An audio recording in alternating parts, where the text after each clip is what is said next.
Hey there, everybody. My name's Dave Kennedy. I'm the CEO and founder of Trusted Second Binary Defense. I've been in the information security space for over 20 years, focusing on everything from exploitation to zero-day research, helping companies build their security programs. Really looking forward to presenting here and talking about the human layer around attacks and what's happening out there today. Hi, everyone. My name is Martin Booth. I'm the Chief Information Security Officer for Euromoney Institutional Investor PLC, which is a FTSE 250 information services company. My name is Jeff Hancock. I'm a professor at Stanford University and the founding director of the social media lab there. Security starts at the very beginning for me, and I'm a hockey goalie, so security even matters when I play sports. I'm Joseph Blankenship, Vice President and Research Director with Forrester Research, covering security and risk topics, including email security, anti-phishing, security analytics, and security operations. I've been in the cybersecurity space for the last 15 years and have been here at Forrester for the last 4.5. Okay. Hi, I'm Sandy Pamar. I'm the Chief Privacy Officer at MSCI. And I was going to share a fun fact, but given this is a privacy forum, I'll plead the fifth and leave it at that. Hi everyone, I'm Ed Bishop, the CTO and co-founder of Tessian. At Tessian, our mission is to secure the human layer. Hi, my name is Merritt Baer, and I'm a principal security architect at AWS. I work in our office of the CISO, where I help to advise AWS on securing themselves, and I also work with our customers to advance best practices for enterprise-level security. Kevin Storley, I'm a partner in PwC. I have two roles. One is the global CTO. The other is a UK CISO. A few things, I guess a fun fact, I had ran with the Bulls in Pamplona, but I probably wouldn't do that now with kid and family, but it was something I did when I was younger and single, so that's an interesting fact. I'm Rachel Beard, Security Technical Architect for Salesforce. I work out of Philadelphia, Pennsylvania, and my big nerdy hobby is Harry Potter, so much so that I have a child I named Lily after the books. Hello, my name is Elvis Chan. I'm a supervisory special agent with the Federal Bureau of Investigation here in the San Francisco division. And one interesting thing about me, I've been chasing Russians for about the last 5 years now at the Bureau. Hi, my name is Nina Schick. I'm a political broadcaster and author. I've just released my book, Deepfakes, The Coming Apocalypse, where I look at how our information ecosystem is increasingly being corroded and how the age of information has really become the age of disinformation. Hi, everybody. I'm Tim. I'm the co-founder and CEO at Tessian, and I am super excited to be here all for another great Human Layer Security Summit. Today, data breaches are being caused by people.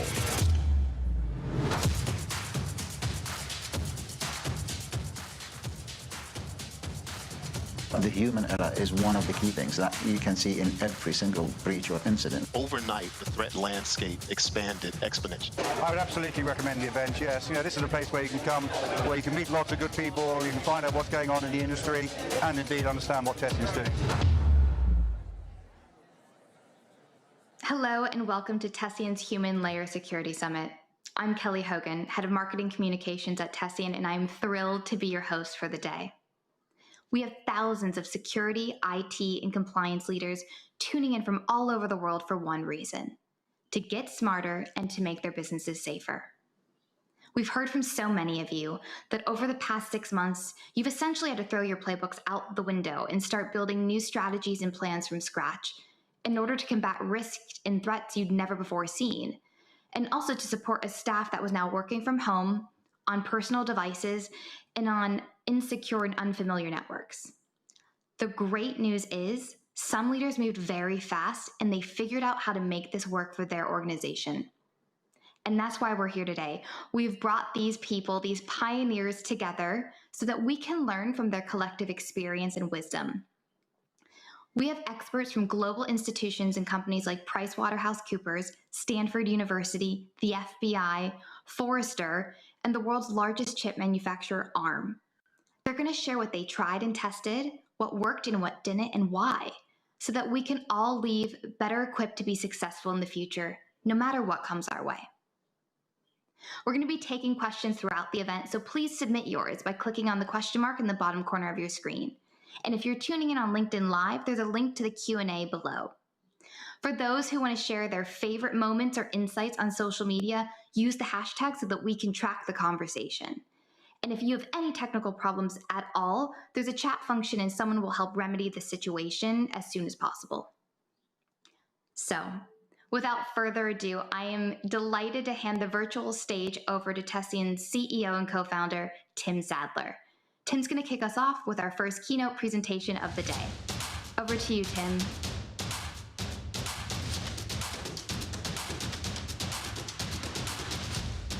Thanks, Kelly.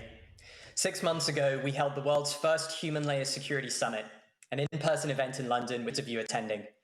Nobody back then could have predicted we'd be where we are today. Our worlds have completely changed. But all of this change has brought some good things with it. It's brought us closer to our customers, it's brought us closer to our people, and it's also reminded us of the purpose that our companies have, what we're here to do, who we're here to help, and what our mission is. And while cyber threats compromise the mission of your companies, cybersecurity and the role that each and every one of us in the security community play keep the mission alive. Cybersecurity and your roles are literally mission critical, because a company that's breached can't fulfill its mission. A company that leaks customer data can't fulfill its mission. And a company who can't empower their people to do their best work securely can't fulfill its mission. And our mission at Tessian is to help defend your mission. It's our job to help our customers empower their people to do their best work securely, preventing security threats without security get in their way. And that's what today's Human Layer Security Summit 3.0 is all about. Whether you're a Tessian customer or not, today is all about supporting the security community to help you keep your company secure and thrive in this new world of work. Our team have pulled together an amazing set of speakers to share their insights with us today. We're going to kick off by hearing from a professor of communications at Stanford, an ethical hacker, on exactly how attackers are exploiting the arbitrage created by the pandemic. We're then going to be joined by CISOs and security leaders from organizations like PwC, ARM, AWS, and Salesforce to share their advice on the new threat landscape of phishing and how to secure against it, data loss prevention in a world of remote work, and how to make people your strongest asset with a human layer security platform. In our final set of sessions, we're going to look to the future and talk about what's next for cybersecurity. We're going to be joined by a special agent from the FBI to talk about election interference, the threat of deepfakes, and how organizations can prepare against these future cyber threats. And for our last session, we're going to be joined by the most human-first leader I know, Howard Schultz, the former CEO of Starbucks. And Howard will be sharing his lessons on leading through a crisis from his years of experience at the helm of one of the world's largest companies. So without further ado, I'm going to hand over to our very own Ed Bishop, co-founder and chief technology officer at Tessian, Jeff Hancock from Stanford, and Dave Kennedy from Trusted Sec for our first session.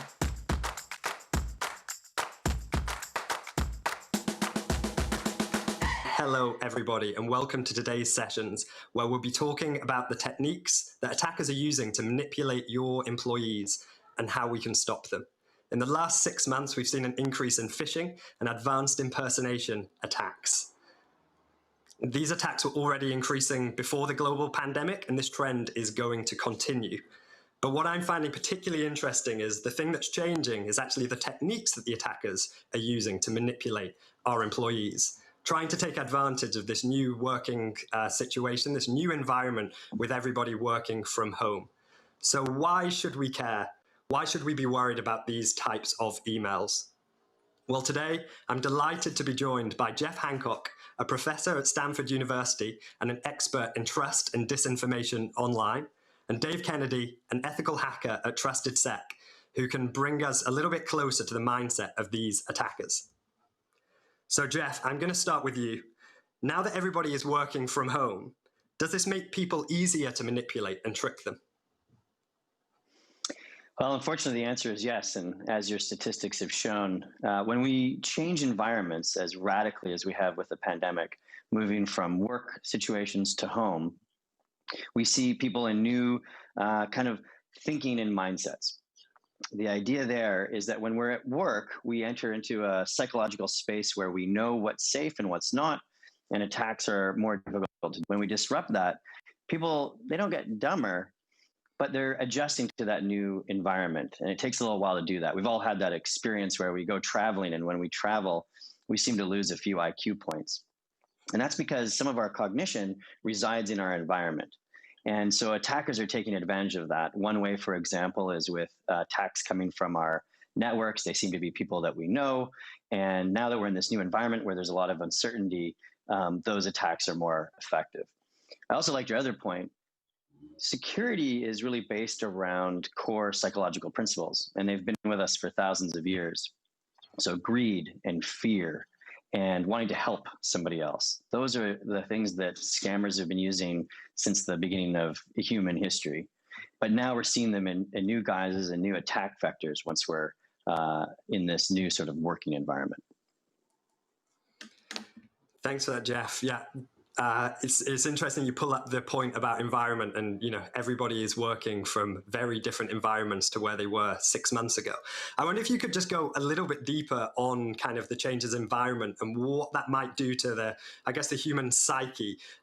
One example that we keep hearing from our customers is you're not sat next to somebody. You've maybe received a strange-looking, fishy email. You might just lean across to your colleague and say, "Did you send me this?" That kind of proximity has gone. I wonder if there are any other things you can point to about why the change of environment does affect the human psyche so much. Yeah, it's a great example. So our intelligence doesn't just reside in our brain. It's not only in the environment where I look around, I'm like, okay, I'm at work. This is the sort of mode that I'm in, and I can think about what I am doing, and also that I might have some things I need to be thinking about and be aware of. But exactly as you say, I have my colleague that's just sitting over there that I can check in with really fast, really lightweight, nothing official. I don't have to log, a concern or reveal something that I've done. I can just ask. And so those are two really good examples. But the other idea is these ideas of places. So most of the time people have three places: their home, their work, and then a third place where they have fun. So in the UK, that'd be the pub. Here in the US, that might be, going to play some sports or something like that. When we combine two places into one, that is difficult psychologically. And it's not that we're going to forever be in trouble, but as we adjust, we're kind of combining those two places and all the ways we think into that one space. So now I'm sitting in my home office, or maybe I'm at my coffee table, or even in my bedroom, where I don't have any of the cues and signals to think about threats and security. And I don't have my colleague to just quickly ask a question about. So that's a huge disruption, in addition to the fact that we're working at home for a really key reason. The whole world is dealing with this pandemic. And so now there's also a lot of attention being paid to that, with a lot of uncertainty. So that also makes me more vulnerable to attacks that have focused on that. And we've seen huge increase on pandemic-related vectors. Great, thanks for that, Jeff. I've never heard it articulated with home, work, and pub before, and I'd argue that maybe some Brits have also combined all three actually during the pandemic. But interestingly, Dave, I think you can bring this kind of whole other perspective to the conversation, which we've had Jeff talk about the human psyche, changing environments, people are uncertain, they can't lean across. Is this kind of music to an attacker's ears? What are they thinking, and how are they changing their techniques, given everything that's going on, to try and make their phishing impersonation attacks more successful?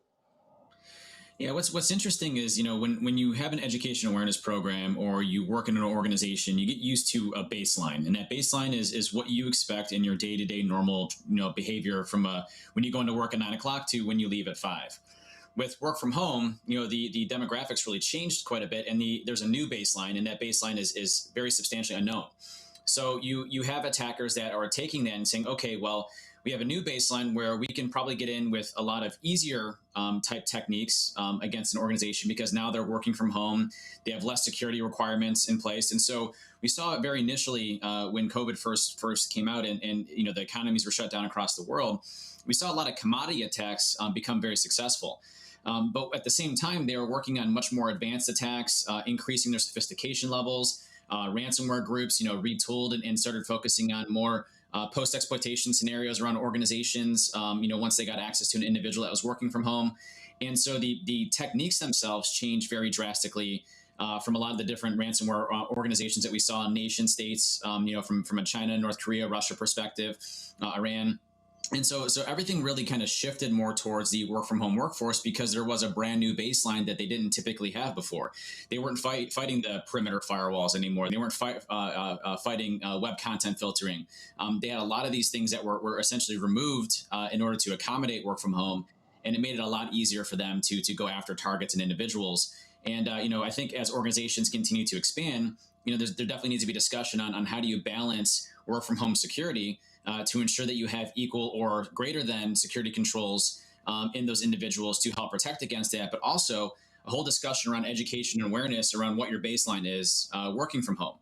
There was a dark reading article that 99% of the companies that went to work from home had no additional education awareness training, and people didn't even know how to get onto the VPN, onto their VPNs. So there was no additional education awareness around what was accepted, what wasn't. Again, we saw a lot of the commodity ones where you saw like, hey, click here to get your stimulus package check, your PPP checks for funding for your business. You saw a lot of those commodity attacks, but what also really changed is just going after people saying, hey, based on us having to work from home, here's our new privacy policy for information they're able to view. People would click on it, compromise their credentials, and then from there move across other systems. So attackers definitely take that into consideration, and they definitely focus on that in world events. One last thing I'll leave with is one of the very first cases that we saw of leveraging real world events for social engineering was actually when Patrick Swayze passed away from cancer. They did Google polluting at the time. This is years and years and years ago. And if you Google Patrick Swayze's death, the first result up there would actually deliver malware to your computer. And and it was highly successful campaign. Infected tens of thousands of machines almost instantaneously before Google actually took it down. And that type of heightened sense around pandemic issues, hot button topics, during the Iranian situation recently, where Soleimani was killed. That was a big hot topic button press item for cyber attacks with Iran as being a major issue that attackers focused on. So they will use that type of information very quickly to spin into something that they can gain trust and gain access to your systems. Yeah, so I guess one of the takeaways there is that attackers have been kind of taking advantage of world events long before COVID-19, and it's no surprise that when it came along, that attackers were going to jump on the opportunity. It's interesting that you kind of highlighted the example of PPE. We internally at Tessian have seen those attacks, and I think another type of attack that we've seen that seems to be trying to take advantage of the fact that people are working remote is impersonating software vendors who are trying to enable this remote workforce. So a lot of impersonations of famous video conferencing software, VPNs, etc. As the attackers seem to have cottoned on to the fact that, companies are sending their employees so many emails saying you need to download this new agent, you need to sign up to this new service, that of course the attackers are going to start gravitating that way. Dave, if I could stay with you, I'd love to hear about techniques that attackers use to try and kind of build legitimacy, build trust, because that's what we're hearing from our customers. I think their employees are getting okay at spotting the kind of generic phishing emails. They're performing pretty well in their kind of simulation tests. But where employees are really struggling is where kind of legitimacy and trust is really built. And I imagine they're more expensive to send as an attacker. More care is put into them. But I'd just love to hear your thoughts around that. Yeah, what's really interesting, let's take a look at organized crime for a second and the different actors that we see from a ransomware perspective. If you go back 10 or 11 years ago, very unsophisticated type of operations, but they had a wide level of success and made a ton of money off of it. And as they continue to grow and to get more money, they increase their staffing, their research, their ability for tooling and weaponization. And over the past several years, they've grown from just going to individuals, to small churches and things of that effect, to small to medium-sized businesses. And now they're targeting large organizations. You look at Garmin as an example where, still undetermined, but it looks like Garmin paid, either $10 to $15 million worth of ransom to recover their systems. And so they're going after larger targets now, and not with the commodity type of things that you would see before. These are highly specialized infiltration groups that focus on open source intelligence gathering of understanding your employees, their positions, technologies they list, and understanding all that beforehand, and then building and crafting pretext or attacks directly off of relevant information that would be used within your own environment. And those are the most difficult, right? When you hear the term spear phishing, when it's targeted against 1 to 2 to 3 individuals, that's where you have a very low ratio of detection, because if one of those individuals does not report it, you have a very difficult time actually responding to that, versus the commodity ones that you see out there where they're targeting 50, 60, 100, 500,000 employees. Usually one person is going to report that saying, hey, this doesn't look right. So, it's becoming much more difficult to spot these types of targeted attacks. They're highly effective because they're using personal information about an individual or about the organization, impersonating individuals within the organization, a marketing role, an HR role, somebody in technology. We saw one recently where they're impersonating somebody from information technology, saying, hey, since we're working from home, I need to remote into your system, and had them do all this, these steps. And was perfectly successful in getting full access to the computer. And then from there, moved laterally across the environment. We came in from an incident response perspective to help them out. So, it's very difficult because, to Jeff's point, not a lot of people know what is normal and what's not, because, we've shifted to a work from home strategy perspective. So the new norm is, hey, somebody can call me up or somebody can email me from IT because we are work from home and they need to do some specific things on my computer, or they're noticing unusual activity from my computer. And hey, I'm going to check this person really quick. Oh, it's an actual name that works in IT, within our organization. They do their homework and they're getting substantially better at what they do.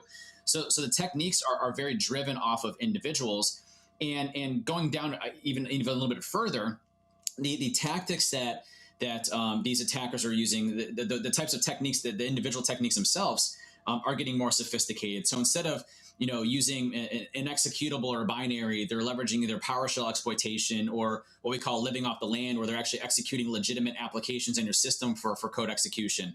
So it's not just the phishing campaign components, it's also the weaponization and tooling, trying to evade your current detections that you have for your individual employees.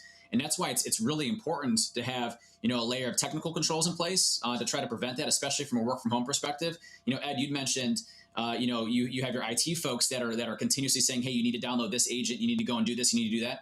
Our work from home strategy needs to be very simplistic in how we manage our remote workforce from a baseline and configuration management perspective, as well as the education aspects that goes around teaching individuals like, hey, this is not something that we would do, and showing real world examples of that. So the techniques have gotten substantially more sophisticated, going after small to medium-sized businesses and larger organizations. And this should be a really big wake-up call that if you look at the 10-year progression of these ransomware groups, they are not targeting small to medium-sized businesses anymore. Large organizations are on notice right now for these types of attacks. There was just one recently that was just released yesterday for Tesla, where Tesla, there was a Russian person that contacted another Russian employee inside of Tesla and offered him $1 million to install software that was eventually going to be used for intellectual property theft and ransomware.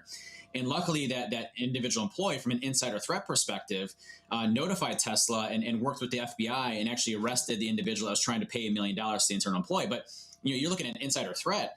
I mean, that is one of the most difficult things to identify and detect within an organization. And this is an in-person meeting, talking Russian to another Russian employee at Tesla that was specifically targeted at a location, saying, I'll give you $1 million, most likely from the Russian intelligence agency, to get their intellectual property. That's some pretty sophisticated stuff that we're seeing out there today. That's a pretty scary example, actually. And yeah, the threat landscape is so varied, and you've given some really good examples there of just how varied they can be. Just, I guess, handing back to Jeff to just hear his thoughts on the fact that targeted impersonation emails, the ones that are more highly crafted, sent to fewer people, seem to be more effective. They seem to actually get the outcome for the attacker. Jeff, I'd love to hear, why is that? Why does legitimacy and trust play a part into the human psyche, whereas humans are maybe becoming quite good at clicking, avoiding the click here to win $1 million type phishing scam? Yeah, I think we use heuristics that we've evolved over many, many millennia. So if somebody knows a lot of information about me, my friends, my network, the chances are that person is somebody that's going to be a friend rather than a foe.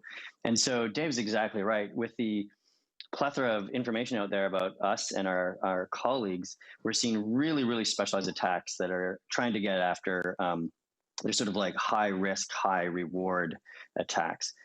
So recently we've been studying a case where it was unclear how they were getting information about this other person.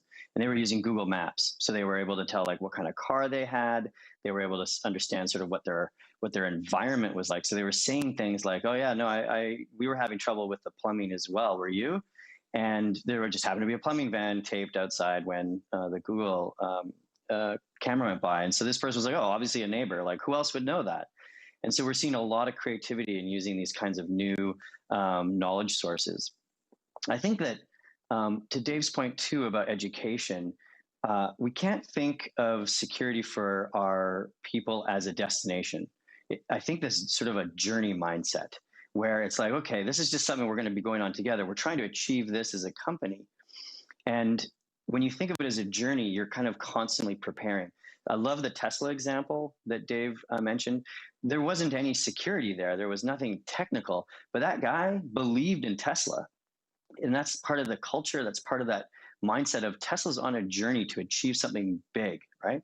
And when I think employees believe in their company and they believe that they're going somewhere important, that security sort of like falls in because everybody wants to be the one that helps the company move forward or helps their group move forward. So I like the idea of education being a journey rather than a destination. I think that is such a great way of looking at it. We have very similar messaging at Tessian. It's one of our core values, human first. Security doesn't need to be this scary thing. It's about building trust. It's about empowering people. It's about getting them to engage with security and not be afraid of it. And I kind of love that kind of journey versus destination. We're maybe going to steal that off you, Jeff.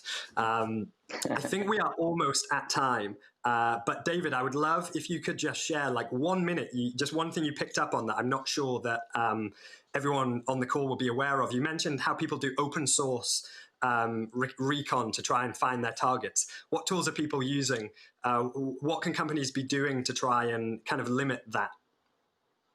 Yeah, the type of information that we reveal online are things that attackers can leverage to go after us, right? Going after executives that are there, their full profiles and bios, board members, all the way down to individual, roles and responsibilities. Tools like LinkedIn, Salesforce, for example. Salesforce is probably one of the most effective open source intelligence gathering tools that we have out there because they share all that information as long as you pay for it, and attackers pay for that type of information. It's extremely valuable. So, focusing on and understanding what type of information you have out there, corporate policies that can hopefully limit that, like not being specific with individualized technologies, like, hey, we're using, this EDR product or this, mail gateway or this type of protection mechanism to try to limit your foothold. But also, going back to Jeff's point, I think, education awareness is a continual piece. You have to focus on that in your users, especially as your baselines change over time. And it's never going to be perfect. Humans will always err in every way, shape, or form. It's making sure that if they do err or it hits multiple people, that you have the ability to respond effectively to minimize the damage towards the organization. And that's a strategy that works for pretty much every aspect.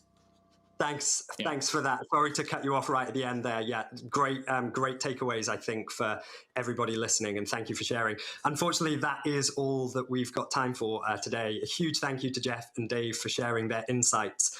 Just one thing that this conversation has got me thinking about is just the fact that email is inherently open by design, and this just means that anybody, including attackers, if they are motivated enough, they will be able to send an email to you, to your family, to your employees, and it will be delivered. And I think that is a scary prospect in a kind of fully remote world.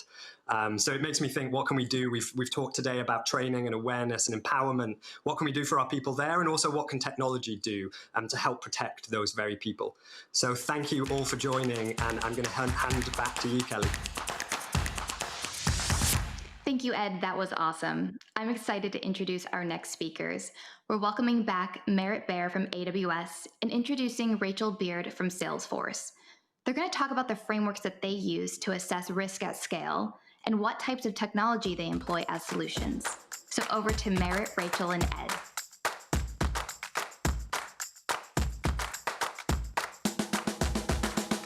Thank you, Kelly, and hello, everyone, and welcome to this session on how to secure 1 million users. I'm delighted to be joined by Merritt Bear, Principal Security Architect at Amazon Web Services, and Rachel Beard, Principal Security Technical Architect at Salesforce. So let's dive straight in And Merit, I'm going to start with you if that's okay. Given the shock of COVID-19 has had on businesses across the globe, have you seen your customers reprioritize projects? And what is top of mind in security right now? Sure. Yes, customers all over are responding with, spinning up and down as you would naturally see. Of course, this is kind of the basic value proposition of cloud, right? That you are able to adjust and to have ephemeral infrastructure that you don't own. So you are able to, even in relatively normal times, you're able to experiment, to have flexibility and agility. This speaks to software development life cycles moving from waterfall to agile. But when you were talking about, large enterprises, they may be investing in different directions than they expected and spinning down some of the ones that they might have anticipated. But of course, that is the flexibility of cloud, right? So, thinking through that and what does that mean and how do they turn and how do their decision-making and budgeting processes keep up with those kinds of changes is a challenge for sure, but it's something that, cloud is uniquely suited to. Sure. And in anything in particular, you mentioned kind of spinning up, spinning down, which I guess is technical talk for reprioritization. Anything particular with security, I guess, with working from home? Are you seeing companies kind of putting more resource into something that enables this remote workforce? Or do you think companies were pretty well equipped for this? It depends on the enterprise, right? And I think that was really more of a cultural adjustment than it was a technological one. Some companies are used to just like having employees come in and sit at desks. But I think part of this is in a mature enterprise, we sometimes refer to moving past perimeter-based considerations, but that doesn't mean that the perimeter stops mattering. You want to have both, right? So you want to have some sort of controls that are independent of the network, but then you also want to make use of some of your perimeter-based awareness. And ideally, these resources are not only working in conjunction, but are aware of one another. So we're talking about, things like the fact that every call in AWS is authorized with SIG-v4. And then at the same time, the fact that you should be building in a VPC and having some of these more traditional network barriers. Sure, thanks for teeing us up for a great conversation, Merit. Rachel, would love to bring you into the conversation. Salesforce, is pretty well renowned for bringing many enterprises, from a traditional on-prem model, to the cloud. And I think we've all got a lot to thank Salesforce for in that. But I guess not every enterprise is quite there. Would just love to hear some of your thoughts on kind of what are the remaining concerns. Has COVID-19 kind of changed those concerns? Have you seen any changes there? And how do you work with customers who maybe are uncomfortable? How do you, in your role, work with customers to help them make that transition? Yeah, thanks, Ed. I hear from a lot of our customers with different concerns, and I've seen a lot more prioritization on data governance throughout this process. Many of my customers went into the COVID-19 situation with a well-defined set of policies around remote work, and they had permanent remote workforce already. I'm a permanent remote worker myself. However, I was really surprised by how many did not have that concept and had employees leave to become remote workers without company issued devices. So now they had the issue of managing these cloud technologies. I'm so sorry, pardon me.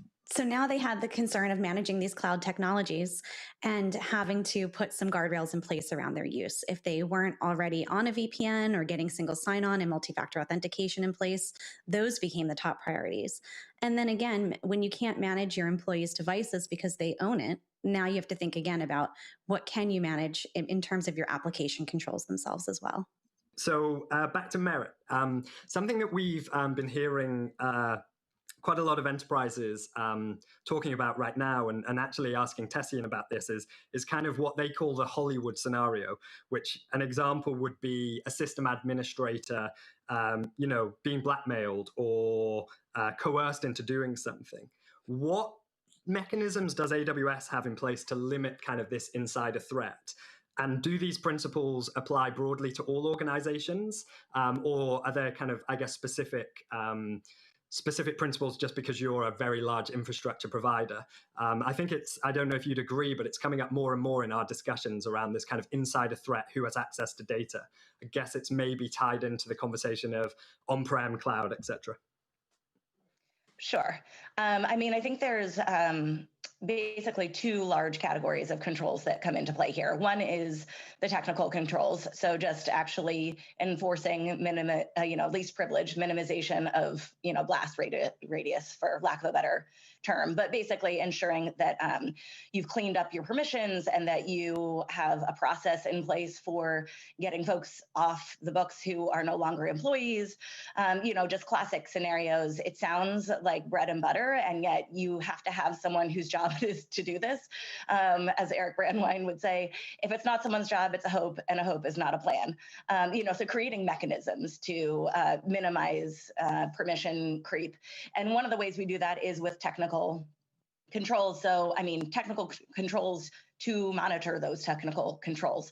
So, for example, we have IAM Access Analyzer that will look at whether there are overly broad permissions. And this uses the automated reasoning group. So it's an engine called Zelkova that is using formal methods to compare, whether this permissions path is overly broad, whether it could have escalations.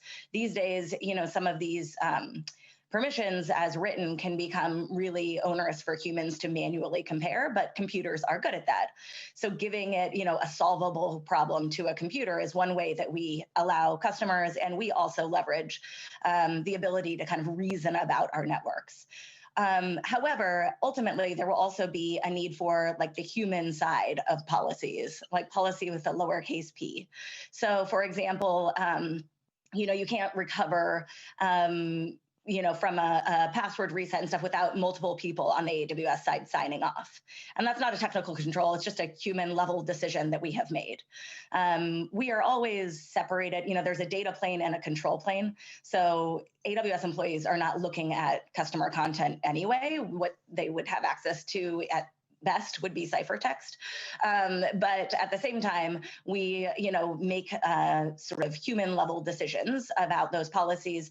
And I think one way to enforce that for customers is to, or for, other enterprises, is to think, what's the right balance here? How do we get the ability to, have a break glass scenario, but not have it be exploited? So part of that is to assume that it's rare for, there to be 3 bad actors who are all in on it, or just 3, folks who fell for a phishing scam or something. So you usually look to sort of implement something that feels like a little bit more of a check control that is just on the human level. Yeah, no, I think that's what we're hearing many of our customers saying, especially, just basic non-technical concepts of having many humans in the loop, assume not more than one compromised actor, and bring in all of these mechanisms so that, one bad actor cannot cause much damage, and build in many kind of human in the loop processes. Merritt, talking about hearing other presentations, I've heard you talk about zero trust a lot in the past, and I think it's not particularly well understood. So I wonder if you could give a brief overview of zero trust for our audience, and also just give us a feel for where we are in kind of the zero trust world. Are organizations already adopting it? Have we still got a long way to go? Is it the future, etc.? I just know it comes up quite a lot, and it's quite a misunderstood topic, in my opinion. Yeah, I think that, that's part of the problem here, is that it's really not a new or self-contained idea. If someone is out there trying to sell you zero trust, beware. I think that it can be helpful as a framework to think about the kinds of controls that you want to put in place. But basically, I think, the consensus I've seen is that zero trust connotes that where you are in the network should not influence the ability that you have to access important resources. So, that being said, it can take a lot of incarnations, like you said. And I think the way that we try to think about it is, in some ways we have been like the OGs of zero trust forever. Because like I was saying, every request that comes through is authenticated through SIG-v4. Like we have tons of traffic going through the internet every day, and it gets authenticated and is in some ways, that's a testament in and of itself. But I think the idea here is that that you have both those perimeter-based controls and the network-aware controls, the internal ones like security groups and network access control lists, and that they are not only, both working, but that they are aware of one another, because ultimately you're thinking about user experience too. Just because you can lock down everything doesn't mean you should. There's no need to, and in fact, we see repercussions if folks put sort of unnecessary burden on the user. People tend to find shortcuts and to try to find ways around it. So I think the way that we think about zero trust is being common sense about how to have this mix of, perimeter-based versus sort of network agnostic controls, and then the right set of controls for the right scenario. Again, it kind of depends on your tool and what you're looking for. But I think, we're seeing a move toward managed services in general. And part of that, I think, is the security posture that it allows you to benefit from, that you have some kind of default controls built in there. And that when given that shared responsibility model where AWS owns the bottom layers of stack from, the concrete floor up to layer 4, the hypervisor, when the customer traditionally owns the application layers up through layer 7, with managed services, you've bought yourself a little bit more of the those higher layers of the stack having some influence and control and security injections from us. So I think customers have an appetite for that, and it's been helpful to be able to give some higher degree of white glove when that's what they want. Yeah, I'd like to add on to what Merritt said about shortcuts, if that's all right. That's been something I've been really concerned with this COVID environment, is that everyone's really overextended right now. Our work days in general have expanded, and oftentimes we're working while taking care of others in our household. So I'm really concerned with users who are working quickly and taking shortcuts. I've been working with my customers to go above and beyond their basic access controls that they've already delivered around how do users log in and what can they see and do when they're logged in, but really getting into then the monitoring. How are your users actually behaving? What are they doing? What records are they accessing? Are they downloading reports? And then once you have that kind of behavior modeling, what can we do to automate real-time prevention of data loss? And that's been a big topic for a lot of my customers in the last few months. Great. Thank you for jumping in there, Rachel. I guess staying on the topic of automation, Rachel, I don't know if you want to add on and go a little bit deeper, but how could customers build automation off the back of something like unusual activity, unusual downloads? Like, what do those workflows look like for the customers that you are working with? So we have an event monitoring product that's part of our overall Shield solution that allows customers to build transaction security policies that work in real time. They can prevent things like a download of a large report, or even prevent sensitive data from even ever being added to a report. That way you can make sure that it's never rendered in bulk, so it can't be printed or screenshotted or anything else either. Again, with that context of users on their own devices, I worry about someone downloading a lot of data onto a personal device, and it could also have that data synced elsewhere. You can't control it at that point. It can proliferate. So I've been advising them on that. And then we also recently delivered threat detection, which uses machine learning for helping to understand some of those report anomaly patterns. Perfect. Thanks for that summary. I think, what we're hearing, just to add a little bit of context as well, I'm sure you're hearing this as well, but what we're seeing is this whole personal device piece has introduced a lot of complexity to security teams, because it's not necessarily malicious, right, to download something on a personal device. Maybe it's someone, like you said, shortcutting.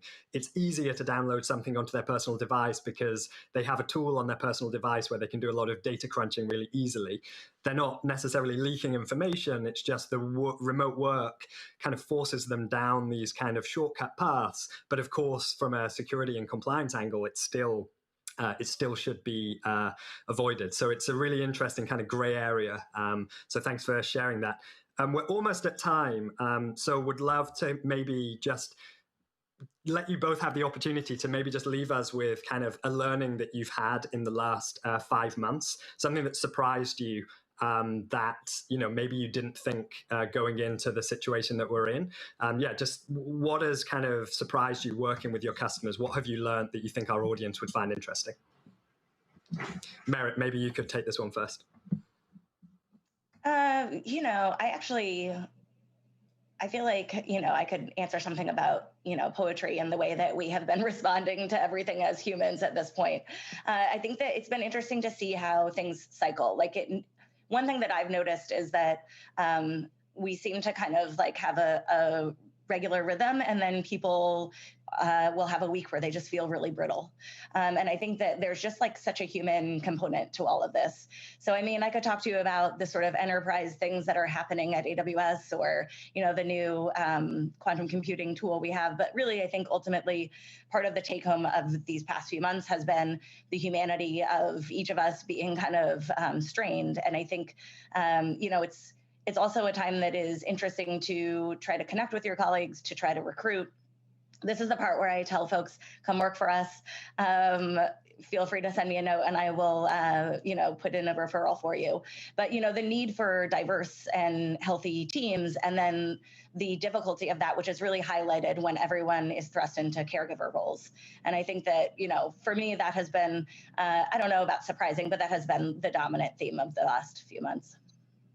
Perfect. Thank you for that, Merritt. And Rachel, very quickly, because we are at time, what is one takeaway for you?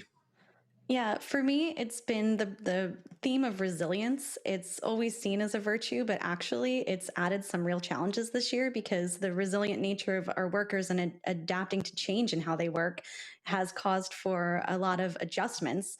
And organizations can't always deliver on how they're going to adjust their security model accordingly as fast as our users adapt the way that they work. So it's been really interesting to observe that. Perfect. Well, thank you so much. We are at time now. I think that's kind of two key points to end on, and two great points, which is we are all in, this is a very human problem, a very human challenge. And what is needed is a lot of resilience. And it's great to see the resilience that's being shown around the world. So thank you, Merritt. Thank you, Rachel. Thanks for spending time and sharing your insights. Back to you, Kelly.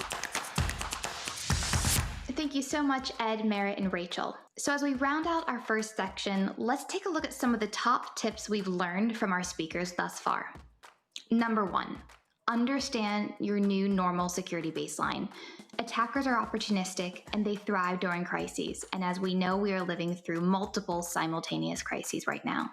So you need to work out what attacks are going to be normal or expected, and then educate your employees on them. Interrogate your data. Everyone is overextended right now, working harder and longer than ever before, but it's really important that you take time to look at and monitor your data in order to prevent any inadvertent data loss. And number 3, consider the human component. Just because you can lock down all systems doesn't mean that you should. You want to avoid employees taking potentially unsafe shortcuts around blunt permission paths. We know all of you have felt the pain of phishing attacks that seem to be increasing in complexity and frequency. You're not alone. Next, we're going to be joined by Tim Fitzgerald, CISO at ARM. Tim's going to talk to us about the unique defensive controls that he uses at his organization, and he's going to put them in the context of a ransomware attack that he recently encountered.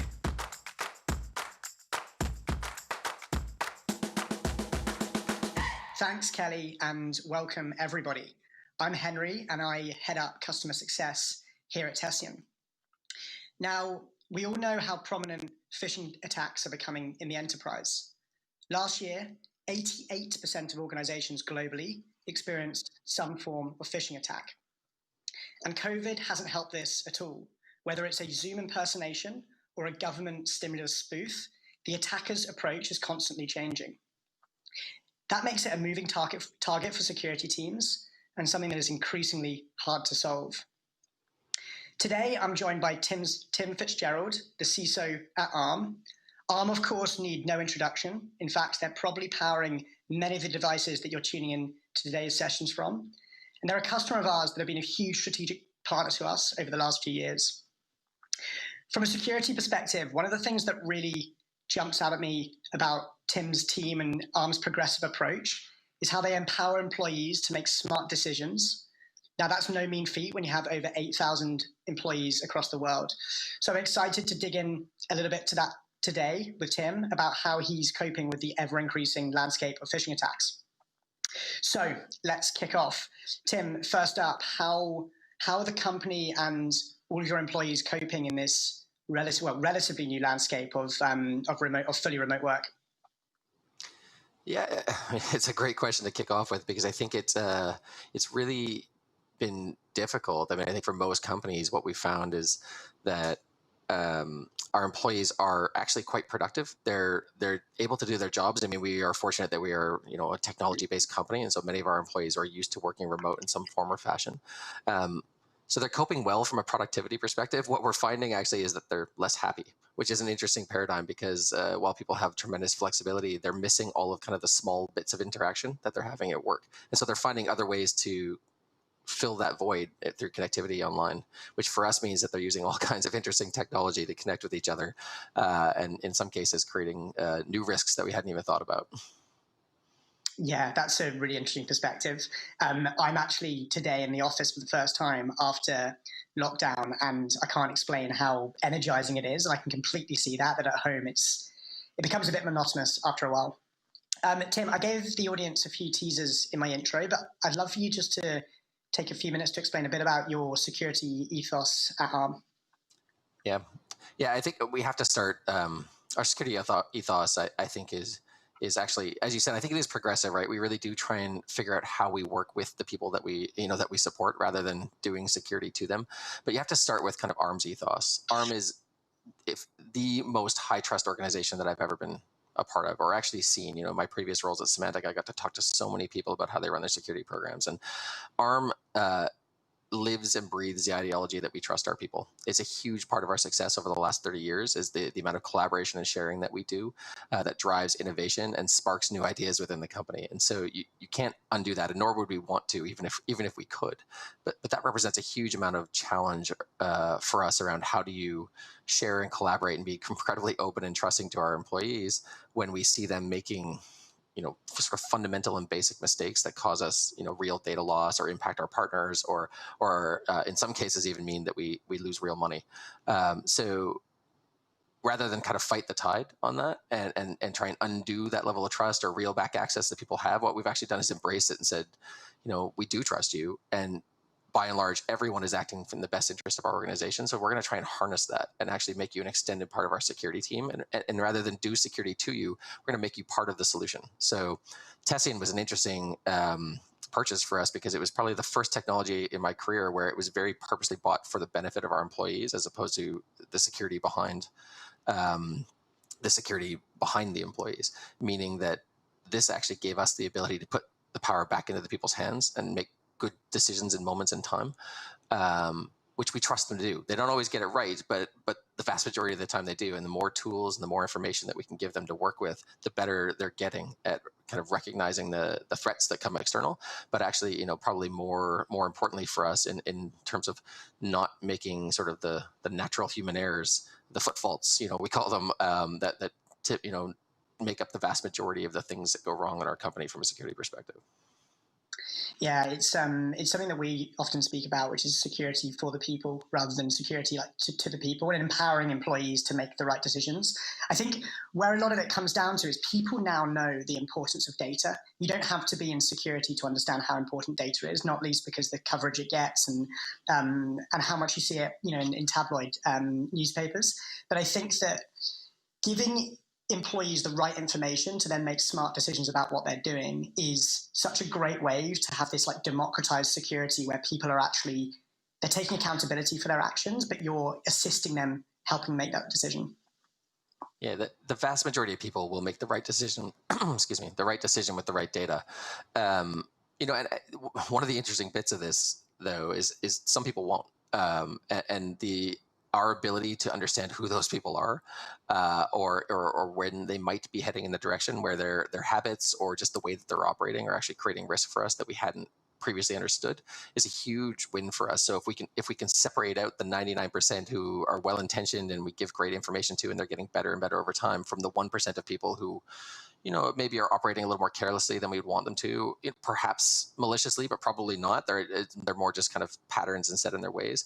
We can then have direct, like real human intervention in those scenarios and have a conversation with those people that is generally quite impactful. So, we think about this program not only as a means of trying to serve data up so that people can help themselves, but actually a program that gives us data back that helps us figure out where we really need to focus on changing behavior versus, we're kind of rounding around the edges.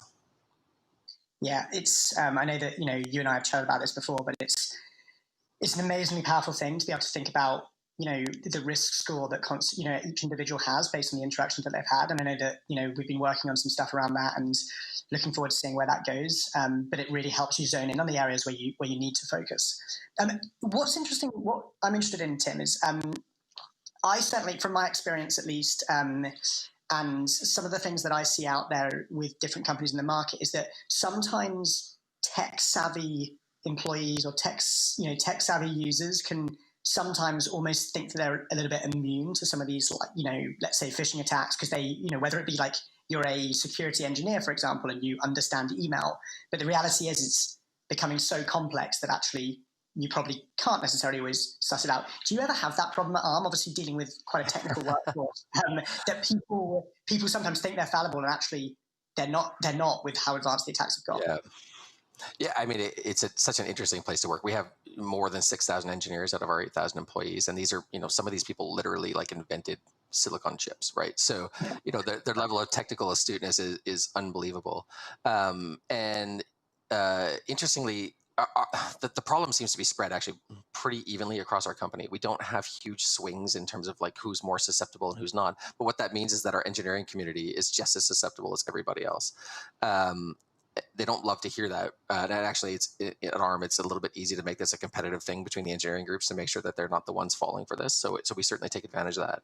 But there are technically astute people who are at the point where they're reading email headers as they come in to check out where they're coming from. Right? We can't even do phishing tests with them because they know how to dissect everything and they can pull it apart. But those are not the people we worry about. Is the people who have sort of their overconfidence in their technical ability means that they're not paying attention to the social cues that can sometimes trip them up. So our most successful phishing test, for example, for the engineering community was last year in the December timeframe. We sent a Secret Santa sign-up list, and the click rate on that was unbelievably bad in terms of the number of people who would fall for something like that. And what that showed us, in addition to some of the other data we collect from the various toolings that we use, is the very obvious ones they're good at detecting. Even the ones that are trickier and kind of more financially motivated, where they can suss out what's behind the thing that people are asking for, they're quite good at looking for. The things that appear to come from their peers and are more social in nature is actually what's tripping a lot of our engineers up. And so while they have this sort of technical astuteness, and if they wanted to, they could very easily break this down and figure out whether this was real and not real. Most people don't operate that way, right? They're operating from a level of convenience. They're moving fast. And so something comes into their inbox that appears to be from one of their peers in a contextually appropriate situation is compelling. And we see them, we see them falling for that again and again. That's so interesting. And I think you're right. It's ultimately a time thing, isn't it? Because even the most astute, the most astute engineer may be able to deconstruct an email and see exactly what IP address it's come from, et cetera, et cetera. But at the end of the day, people aren't paid to spot phishing attempts in their inbox. They're paid to do their job, and we need to kind of not to overburden them with like that thing of like, oh, you should have been able to spot that. Actually, give them the tools in order to be like enable them to do their job. Yes. Interesting. Going a bit deeper on that in terms of phishing, one of the things, and I know we've spoken about this previously, Tim, but one of the things that we saw during COVID, and it's still continuing, in fact, is, and with all of the change that we're seeing across the market, is a pretty sharp increase in really targeted spear phishing attacks. Now, whether that be from impersonations of individuals, whether it be impersonation, Zoom is one of the biggest ones that we're seeing at the moment. What are you seeing from your side in terms of phishing landscape and how that's evolved? It's been really interesting times. And So the COVID stuff hasn't actually had that huge an impact on us. I mean, certainly the volume has gone up and the types and attempts have changed a little bit, but it doesn't seem to be sort of categorically different than what we saw pre-COVID. We have seen some interesting things recently, though, right? So we were part of that email attack that was sort of widely publicized about 2 months ago, where allegedly Russian hacking groups are coming after major U.S. companies at scale. So we've seen really pretty sophisticated setups where new domains are created, a whole bunch of variants of emails are put through. They're quite targeted in terms of how they're trying to interact with people, suggesting that they know somebody they know, et cetera, in a way that many of the filters are not able to kind of keep up and pick up with the volume of what we're seeing. And because we had a few people click through, or at least start the initiation of the process to click through with that bad actor, we've now seen them come back repetitively again and again and again to try and change their tactics to see if they can hook onto the same folks. And these are situations where the end goal is to put in some very serious ransomware that could be hugely impactful to our company. They're not looking for one machine at a time; they're looking for our whole infrastructure. So it has taken on new importance for us. We know that this is the source of most attacks, but the implications of them being successful right now are not, maybe we send an erroneous payment for a PO. We're now at the point where, maybe this stops us from being able to produce product for our customers. It's hugely impactful. Interestingly, just yesterday, we saw our first, what we would consider to be an approach to deep faking, impersonating our CEO, a WhatsApp message through to one of our staff with a custom crafted voice message from our CEO directing them to move some money around. Fairly compelling in terms of how real it sounded, using images that they were able to take from the internet of our CEO in various situations, and in theory, kind of cutting some stuff together to create a fairly compelling message on a channel that we're not even monitoring because it's not part of our technology stack. So I think, things are evolving pretty quickly. We suspected that this was going to happen at some point, but I'm still surprised to see it, in real life. And so I think we're now at a point where not only are the messages becoming more targeted, but the way in which they're being constructed are becoming more compelling, and using different mediums to deliver inside and outside of email in a way that's just making our life harder from a detection perspective. Yeah, and I think, especially being of the stature and profile that ARM are, you're at the forefront in terms of the most sophisticated actors looking at an organization. And, we see it across, all industries where actually they can detect where they think is going to be the most lucrative, or for ARM, it's you can get a lot of data about ARM on the web, and they can build profiles really compellingly to then go and target your users. How do you in terms of when you're defending against the risk of phishing, and obviously you're defending against the forefront of the most sophisticated attacks out there? Would love for you to share a little bit about the approach that you've taken to try and stem that risk, and how that's played out. I mean, I think most people talked to in this call, right? We still subscribe to the defense in depth methodology, right? So we have a series of technology that we put out there to try and help our staff, from sort of very basic email filtering to more advanced detection capabilities. But the thing that I think the thing that has proved to be the most valuable to us is not only arming our people to be able to detect and figure out when something is bad, but actually making them feel accountable to being part of our extended security team. Meaning, if you tell us about this, there's a good chance there's a few hundred other people who are impacted by the same thing who may not have been as astute as you. And so we've created this community, actually, of a bunch of people who are highly interested in helping us inoculate our environment from various types of attacks. So that has been hugely positive for us. And in fact, that same attack that I just referred to previously, I would like to say that our technology picked it all up, but actually it was our people who told us about it first. That was our first glimpse of the fact that this was happening. We then obviously could see it through our technology stack and make changes to help inoculate ourselves and limit the harm. But it just sort of demonstrated the power of putting the people at the forefront, not as the target, but actually as part of the solution, to help us identify in real time what's happening. So we are, like every company, we are still quite reliant on our technology to be successful. There's in those attacks, we still rely on various other control areas to kind of catch things as they're happening in real time. So even if somebody does fall for the link and click through and do those things, we still expect some of our technology to pick up with that. And we see that, right? But you're kind of getting down to closer and closer and closer to controls not functioning, right? So the idea that we can pick it up on the front end through human interaction and their own observation powers, is really beneficial for us, catching these things much earlier in the track. Yeah, I think what's interesting about that is that technology can play that role, which, Tessian, for example, I know that, in your use of like the Defender platform, those in the moment educational reminders and prompts to users, it like increases awareness in a way which is very relevant to them. And therefore you're equipping them to, because you're right, like, ultimately humans are always going to be a layer of defense that you need to rely on, because technology is never going to catch everything before it gets to humans. But if you can raise that awareness and make people more plugged into the kind of things that they should be looking for, then it's a really nice like accountability and security culture that you can drive within the organization. Indeed. I mean, right now we're talking about email, but actually this extends further, right? So my team dislikes it when I talk about this, but I view security engagement with people as a bit of a marketing program. It's like, can you get them to pick up the stick of gum at the checkout stand? So will they make that decision in the moment in time? Will they actually stop and say, there's a decision to be made here. I can do X or I can do Y, and one is worse from a security perspective.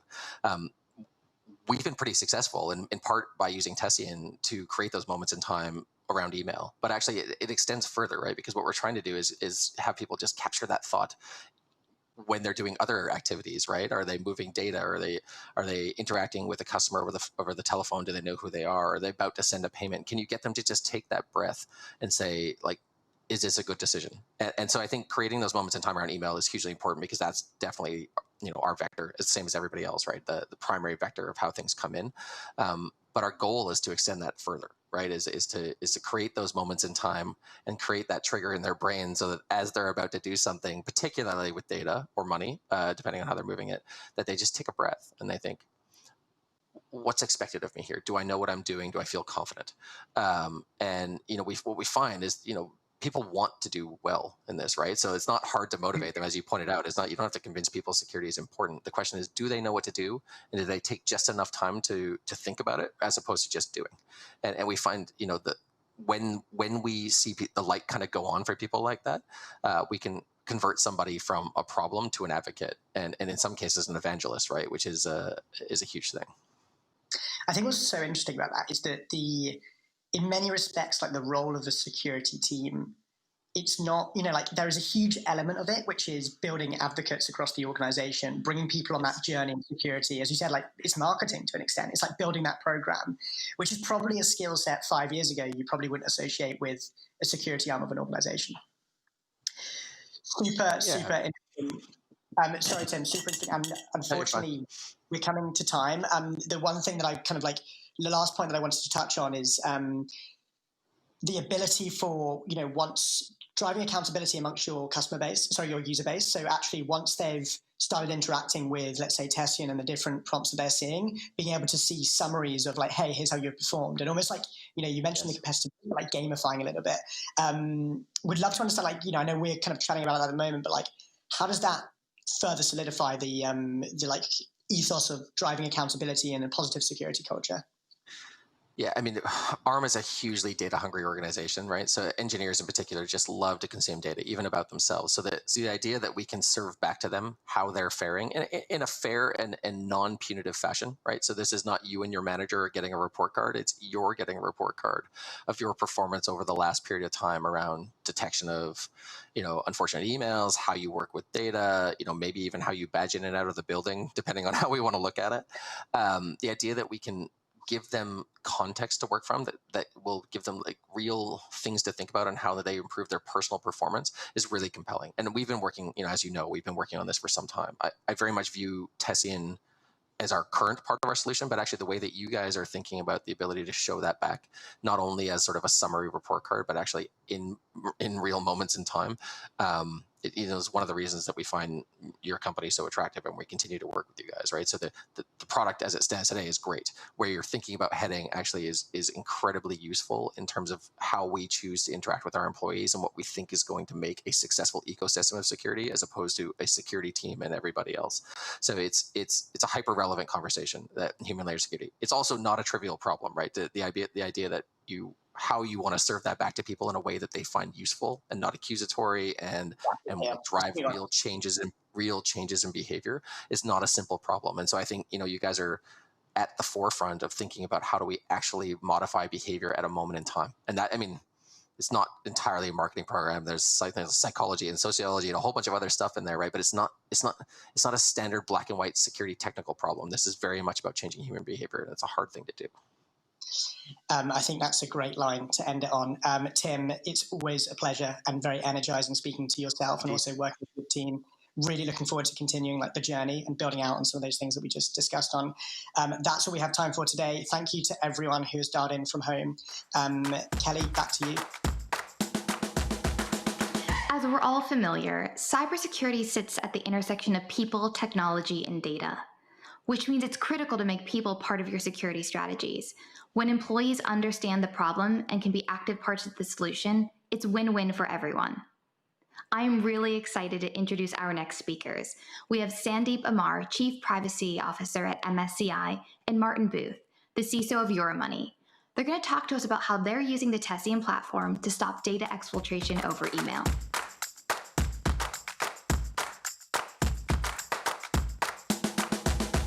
What better way to kick it off to introduce our star-studded panel that we have here today. First up, we have Sandeep Amar, who's the Chief Privacy Officer at MSCI. MSCI provide global equity indexes and have over 3,000 employees across the world. Also, we're joined by Martin Booth. Martin is the CISO at Euromoney. Euromoney are a FTSE 250 global information services business. Both are Tessian customers, and we're really excited to have them here today. To make sure this session is as valuable as possible for all of you guys at home, you can ask questions using the Q&A widget on screen, and we'll have a team on hand to answer them. So let's kick it off. Sandeep, I know human layer security really resonates with you and the vision that you have for security. Could you speak a little bit about why you think this should be so critical to an organizational security strategy? Of course. I guess the approach of human layer security is ultimately to focus on the errors that humans actually make, and it acknowledges that there is there's significant human interaction with data, and it embraces the position that people are either going to be unaware of their errors or potentially reluctant to own up to them. And I think the current situation is that, human layer security operates just in time. So it actually helps to prevent an error from occurring and then empowers the user to accept that guidance, accept that advice, and ultimately correct their actions or proceed with whatever input that they want to provide, which will then help to improve the control.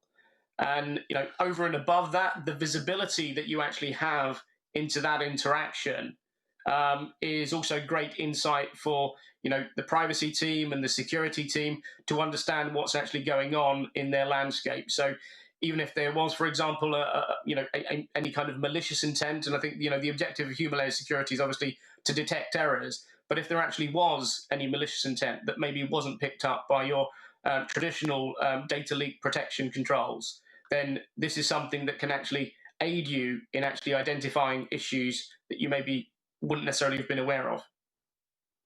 Yeah, absolutely. And I think that's the way that we see it, is not only empowering users, employees to make the right decision in the moment, but also actually giving privacy teams, security teams superpowers in terms of understanding when there is both malicious and also accidental activity that they should be aware of. So thanks for sharing. Do you think that with those strains, distractions, etc., there is are you seeing any increased trends in terms of accidental data loss, specifically misdirected emails, which is, I know what we've spoken a lot about in the past? I think it's going to be a trend. I think ultimately human error is going to be increased, with distraction. That's undoubtedly going to be the case. When people are outside an office setting, then the likelihood is that they're not necessarily dealing they're not necessarily operating in exactly the same mindset. I think that's going to be the case for a lot of people. I would say that we've all probably been in this situation for roughly 6 months now. So people have probably become accustomed to working remotely, but the distractions still exist. So yeah, I think the likelihood is that with all those distractions and the constraints that people are working under, human error is definitely going to be part of the equation. And how do you guys think about helping your employees? Obviously, it's a stressful time for a lot of people.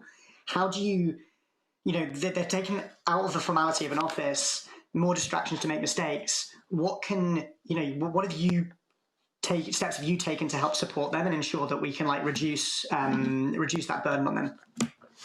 Absolutely. So yeah, there are a number of measures that we've taken and that I would also advocate that other organizations look to do as well. And it's all about risk mitigation. First of all, kind of training and awareness. The majority of organizations will probably have some kind of security training or privacy training that their workforce need to go through. It's about, reinforcing those messages that, people have learned parrot fashion in some cases whilst they're in the workplace, and how those can actually be applied in a different setting. Alongside that, it's also about encouraging digital hygiene and data handling guidance when you're working in a remote setting. Should you, for example, be allowed to print when you're remote? Do you need to print? How do you actually, interact and work with data that is traditionally going to be managed by the ring-fenced office environment? All of those things are pretty key. And alongside that, ensuring that you've got appropriate controls and protection in place with the expanding environment that you need to protect. So endpoint protection, your foundational controls, those need to be maintained in this environment. And then also looking to see what additional measures you can actually implement from using technology to assist users preemptively before someone actually drops the ball, giving them that guidance so the errors don't actually occur. Yeah, I think two really interesting areas that you raised there, which I'd love to dig a little bit deeper on. The first is training and awareness, reevaluating policies, educating users how to deal with data in a more dispersed fashion. Do you find that people are less engaged, or I guess there's so much going on, there's so many distractions. Do you still have the attention of the user to be able to effectively train or effectively re-educate about policies, or is that increasingly difficult when they're not out of the office and not in that necessary office mindset? Sure. I think privacy and data protection and security training has always been a challenging area. It's about finding getting to the crux of the message. What is that learning objective, and condensing it down so that you're not going to distract the user from their day job. Let's face it, not many people enjoy going through their security training, whether it's annual or quarterly or how often they actually have to do it. And there are so many other messages that need to get through, from compliance training and health and safety, and the myriad of regulations that you need to contend with. So the key thing is making sure that message is succinct and making sure that it's relevant. And I think if you're doing both of those things, then there shouldn't be a challenge. I think in the early days of lockdown, there was certainly, I suppose, more of a challenge as people were becoming accustomed to their new working environment. Aside from their work and aside from technology, it was their new working environment, and some of the constraints that we've already touched on. It was dealing with those and then becoming comfortable with that. I think getting that training and awareness out early is something that that we did, and I think it definitely paid off, making sure that users were aware of what they needed to be doing, how they needed to be doing it, if they had any questions, who they should contact, how they should engage, and a lot of this also comes down to capacity planning for your infrastructure. Yeah, absolutely. And the second really interesting point, the second limb that I wanted to touch on was you mentioned about trying to preemptively prevent some of these instances from happening. Let's talk about human error, for example. It's always going to be there. How can we not only train people to reduce it, but also have preemptive controls to stop it? And obviously, that's what Tessian does a lot of.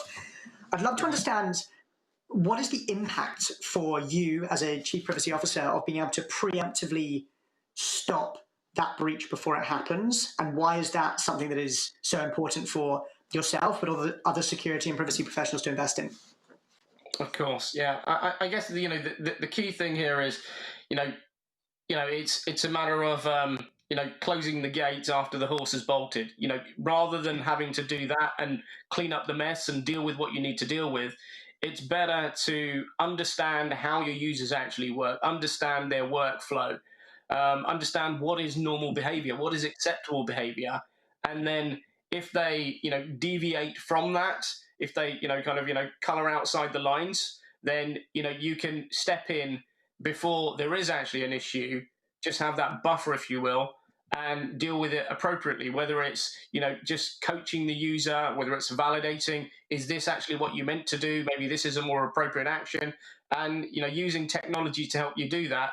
I think it's very advantageous. Yeah, absolutely. And in terms of the impact that has on yourself and your teams, I'd love to understand like some of those. I guess you're talking about preventing that breach before closing the gate before the horse is bolted. If that horse does bolt and there are regulatory reporting obligations, there are internal reporting obligations, how do you think about quantifying all of that time and effort and energy that you save by preemptively addressing and stopping some of these breaches? If you do, of course. Well, sure, of course. So I guess for any organisation, if they are in a regulated industry, or even if they're not, there are going to be reporting obligations, depending on the scale of the incident. And there's undoubtedly going to be a degree of investigation and analysis, which is going to take resource not just from your privacy and data protection team, but from across the business. So it's likely going to involve legal. It's likely going to involve your forensics team if you've got a forensic team, so your IT security resources. There's probably going to take up some time from the actual business unit themselves. And alongside this, there's probably going to be various management escalations. So there's an awful lot of churn that would need to happen off the back of any significant incident. Obviously, if you can avoid that, there's some great efficiency gains there. But obviously, we want to try and avoid incidents occurring in the first place. Mm-hmm. Yeah, I think it's a really interesting area going into the hidden cost of a breach. And what I love is how you can actually, from a security or privacy professional perspective, begin to show real positive impact that controls that you're introducing have created within the organization, whether that be made a lot of people's life a lot easier, but also, of course, prevented those breaches. Absolutely. Thanks very much for sharing that insight, Sandeep. Okay, so now over to you, Martin. I'd love to dig a little bit deeper into data exfiltration and employees sending information home. Now, exfiltration can obviously take many different forms. I know that at Euromoney, you focus specifically on data loss over email. What process did you go through in terms of understanding that email was the risk vector that you wanted to solve first? Well, I suppose in truth, it wasn't the one that we solved first. Actually, it's on a journey of preventing data exfiltration for us, and it's probably not the end of the journey, but it wasn't the start either. So we started with things like beginning to restrict cloud services, so people's access to things like Dropbox akin services. And then actually we stopped things like USB drives from use as well, because we were at one point about 150,000 files a month were going onto USB sticks. None of those were encrypted. They weren't asset manager or anything like that. So we've kind of been working around a loop of data exfiltration, really, and email was one on there that's always been a concerning point for us. So we started to look at email after we'd done some of the easier ones, and we were working out how we could realistically put some controls in place around email data exfiltration without starting with punitive measures against people. So we wanted to be very much on to start with, at least, to provide people with education and training and awareness. So that's why I guess the testing tool worked for us, because it tells people, well, we don't think you want to send this. If you think it's okay to send this email, given the acceptable use policy and the information security policy that you've all read and acknowledged, you can still send it, but we will check. And if we don't think that it should have been sent, then we will follow up with you. So I guess it's part of the whole data exfiltration piece. But email's a tricky one, because everyone needs to have a high level of flexibility with email. and we don't want to. I don't want to trample on people's toes with regards to email, but also we don't want to just assume that everyone's doing the right things all the time, even if they're not always doing things maliciously. Most of the things that we pick up are people that just don't understand that they shouldn't have done those things in that way. Yeah, I think, one point you touched on there is email is such an enabler, and ultimately we hire people to do their jobs and do the best job possible. And you don't want to get into this situation where you're locking down access to their ability to be able to do their job, and therefore like taking a hit on the productivity of the organization, etc. When you were looking at implementing the solution, you mentioned user education, focusing on empowering the user. How did that land with users when they started, seeing warnings when we're sending sensitive information home? Like, what was the general feedback you had from users? Well, I think there's a couple of stages for feedback. So we had a comms plan that backed up the rollout of this tool. So we said to people, within the next few weeks, we didn't want to specify a specific time. There was concern among senior management that people would start to just shift emails and start sending lots of information out just before the cutoff, as it were. So we just sent out an email saying at some point in the near future, we're going to enable some additional controls. And that control may pop up and tell you when you're sending an email that we don't think is appropriate. So that email went out to the staff, and actually we had quite a lot of feedback to suggest that we were being a bit too big brotherish, and that people weren't keen on us, the perceived notion that we were going to be looking inside their emails before they sent them to make sure that they were appropriate. So I don't know if it was a comms piece from us that we didn't quite get right, or just that it was a shift in culture that people weren't expecting and were a little bit anxious about. The truth is, when we actually rolled the tool out, we've had, I don't believe, any negative feedback from people actually receiving the alerts, and we do monitor in our security metrics for all of the senior management team how many alerts are generated, how many people are overriding them, how many times we're sending challenges based on the emails that they've sent anyway, how many times we're sending them reminders that they need to follow the AUP, how many of them we're escalating to their manager, how many of them are being escalated to me. All those things are tracked, and actually we haven't had anyone come back to us and say, this is a violation of my privacy. I don't agree with any of this. Most people, it seems, are willing to just accept it as it's an awareness piece, and if they get it wrong, then they're going to be followed up with. Yeah, what we typically see across our customer base actually is there's always an apprehension initially of, will this be a little bit too big brothery? But actually, the reality is now that people really understand the importance of data, and even if it's not directly related to the job that you do, due to the press coverage, due to the amount of sensitive data that many of our organizations hold, employees know that they have a duty, and actually following policy is in the best interests of their own jobs, but also like their organization. So actually having very contextualized warnings, which are only warning when something is sensitive, often like that resonates with users because it goes, okay, yeah, actually that does make sense. I think when it can feel a bit too big brothery is when you have a rule-based system which is warning on everything, and then it feels a little bit like one size fits all, and this is just a bit of an annoyance rather than trying to solve a specific risk. Yeah, I think that's really helpful. I think that's probably true. Sorry, carry on. I think that's probably true. I think the fact is that that 95% of cases, people aren't trying to get information out of the organization. We have caught people that are clearly trying to ship information out of the organization using this tool. That they've sent hundreds of emails to themselves before, just before their last day sending emails, and we've had to follow up with them quite strongly. But the vast majority of these people they get the email saying, "Why did you send this?" They explain it in the way that they think is appropriate, and sometimes they would just say quite happily, actually, yeah, in hindsight, it wasn't a very good idea. Your point saying that people are a bit nervous about it and it's a bit too big brothery, I think it depends on the culture of the organization. Ours has always been a very entrepreneurial organization, and the CEO is keen to retain that. That usually means people, want to be able to do what they want to do when they want to do it, and they're not massively keen on a control landscape. So it's a very difficult balance that the security team has to walk in order to make sure that we can protect the organization, but we're not treading on the liberties that the staff members have always enjoyed and are perceived to be entitled to. So it's quite a balanced line, and I think the tooling that we selected in Tessian helps us with that, because it tells, as you said, it tells the person, well, we think this is wrong. If we've got it wrong, you can send the email anyway, but we will check. And I think that's then their opportunity then to weigh it up and say, well, actually, is this something that I would want to get out, or is it not? And they can make the decision whether or not they think it's appropriate. And I think that's quite empowering for them. So that's why probably we've not had a lot of negative feedback. Yeah, I think giving users the tools to empowering them to make the right decisions in the moment, knowing what they know about how valuable data is and where it should and shouldn't reside is really important. Martin, one thing that I think really sticks out about Euromoney's approach and how you think about solving risks is often you have a layered approach to risk mitigation. So I know with Enforcer, for example, you have several work streams off the back of some of the results that you see. I'd love for you to speak a little bit about that, because I think a lot of people tuning into this section will probably be able to learn a lot from that. Sorry, you want to talk a bit about our kind of layered security policy? Exactly. The workflows that you've surrounded Enforcer with, and escalation and education around it to ensure that you have a really robust approach to stemming that data loss.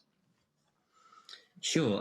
So we developed a process, I guess, which is a 3 strikes process, and there's a workflow tool that we've developed that monitors that process for us. So the creation of that process, so it ingests data from Tessian.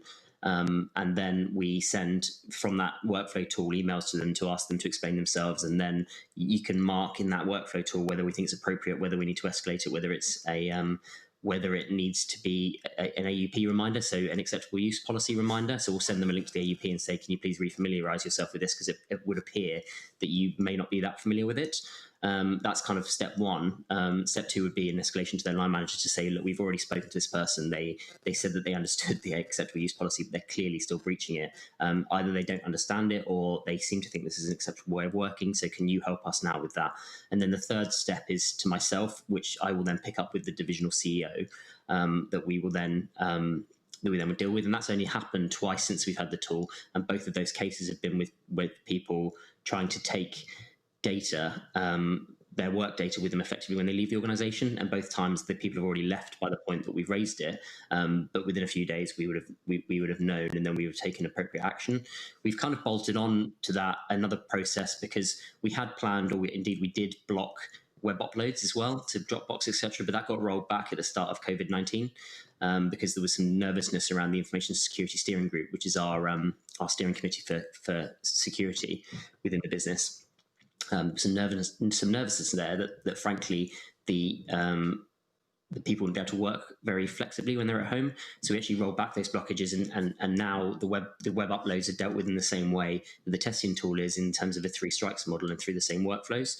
And then those 2 workflows are built into our reporting metrics on a daily basis. So actually the senior management team can see how many we're issuing, and we show trend lines to show that ideally over time we're starting to go down, so that the people that do this habitually get picked up, realize it's wrong, stop doing it, and start using approved methods like Microsoft OneDrive, which is our approved mechanism for sharing collaboration. They will start using those instead, and actually we'll see a decline in the number of people, the number of alerts generated, then the number of people that are overriding them, then the number of people that are being warned because they've overridden them. All of that kind of trends downwards over time. So over time we can show a reduction in risk in this area. That's super helpful and powerful. And I think, we've chatted about this in the past, but being able to show that trend down to senior management is a very, very effective way of showing that, security is relative, but if it's moving in the right direction, or you're trending down over time, then it's something that senior management can really engage and understand, and therefore kind of know that you're driving positive change within the security landscape. Martin, thank you so much for sharing some of your insights into your use of Enforcer and general views of stemming data exfiltration within Euromoney. Super, super helpful. And unfortunately, that's all we've got time for today. Thank you for all of those who submitted questions. Sorry we didn't get around to answering any more in detail, but we will follow up individually. Before we bring this to an end, I want to say a huge thank you to both Martin and also Sandeep for sharing your insights on both data exfiltration and also accidental data loss with us today. Very interesting perspectives and some really actionable takeaways for us to think about. And thank you to everyone at home who has tuned in to watch. Hope you found it valuable. I think we can all agree that cybersecurity is vital to the health and stability of any organization. And in light of the pandemic, it's becoming a bigger part of business continuity planning. We're going to turn the conversation over to one of our customers, Kevin Storley, the CISO of PricewaterhouseCoopers. Kevin's going to talk to us about how the role of the CISO has evolved, how he creates stability and a sense of control during times of crises, and how he uses Tessian's human layer security platform to do so. Over to you, Kevin and Henry.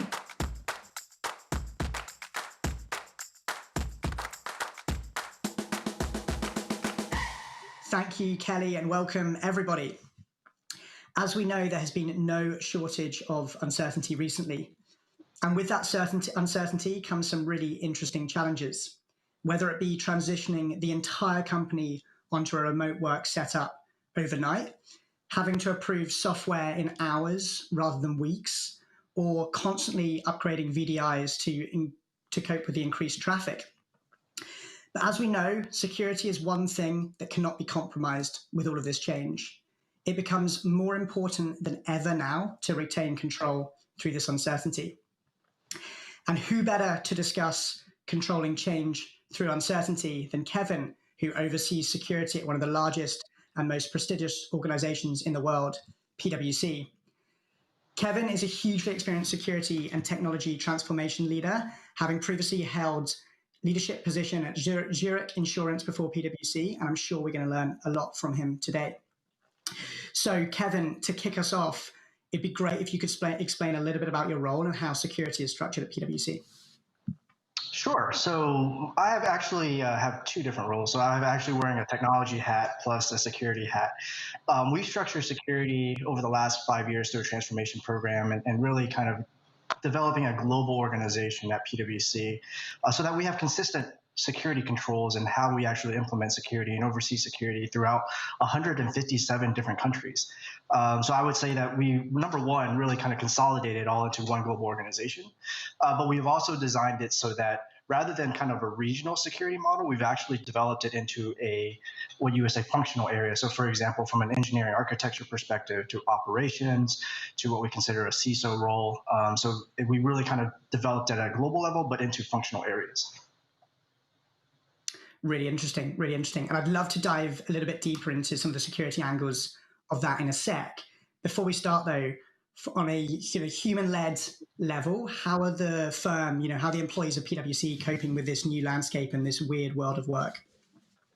Well, I think in general, we've always had a very remote workforce. So I think from a remote working perspective, it's not much different. I think it's just the amount of working at this point in time being not having the ability to go in the office, although that's changed recently. But within, let's say the first 3 months or so, I think it's been really difficult just because there's constant change in the environment with regards to you can do this, you cannot do that, and then obviously having to adapt to a complete remote working, which I think in general is one of the things that we also issue from a PwC kind of work-life balance is it's so easy to work 10 straight hours that we always encourage as you work remotely to make sure that you take some breaks and really kind of build some work-life balance into your routine. But in general, I think from a security perspective, we've adapted fairly well. Yeah, no, I completely agree. I think that the intensity of working at home really goes in like peaks and troughs, and people like find their groove as to when they're taking breaks, and that's only complicated with like all of the change that's coming on.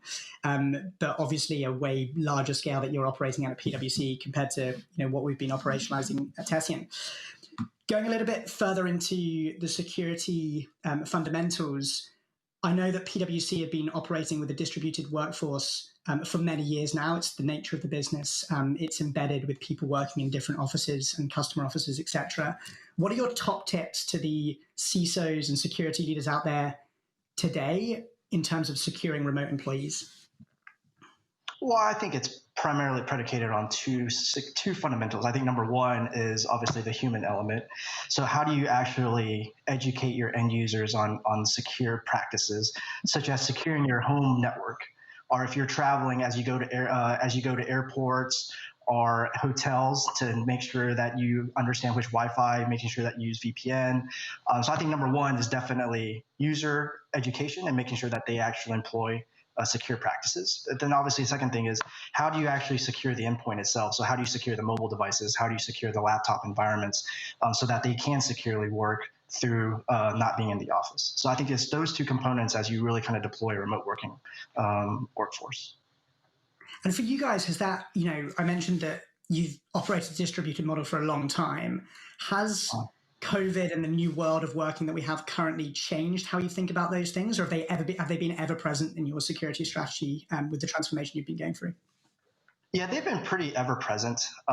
We've definitely, what we've done though that's different is over the last few years really adopted a cloud first model. So rather than having a very data centric infrastructure, we moved it all into the cloud. And I think that actually helped us adapt quite quickly to this. We're working remotely. We scaled up all of our infrastructure overnight.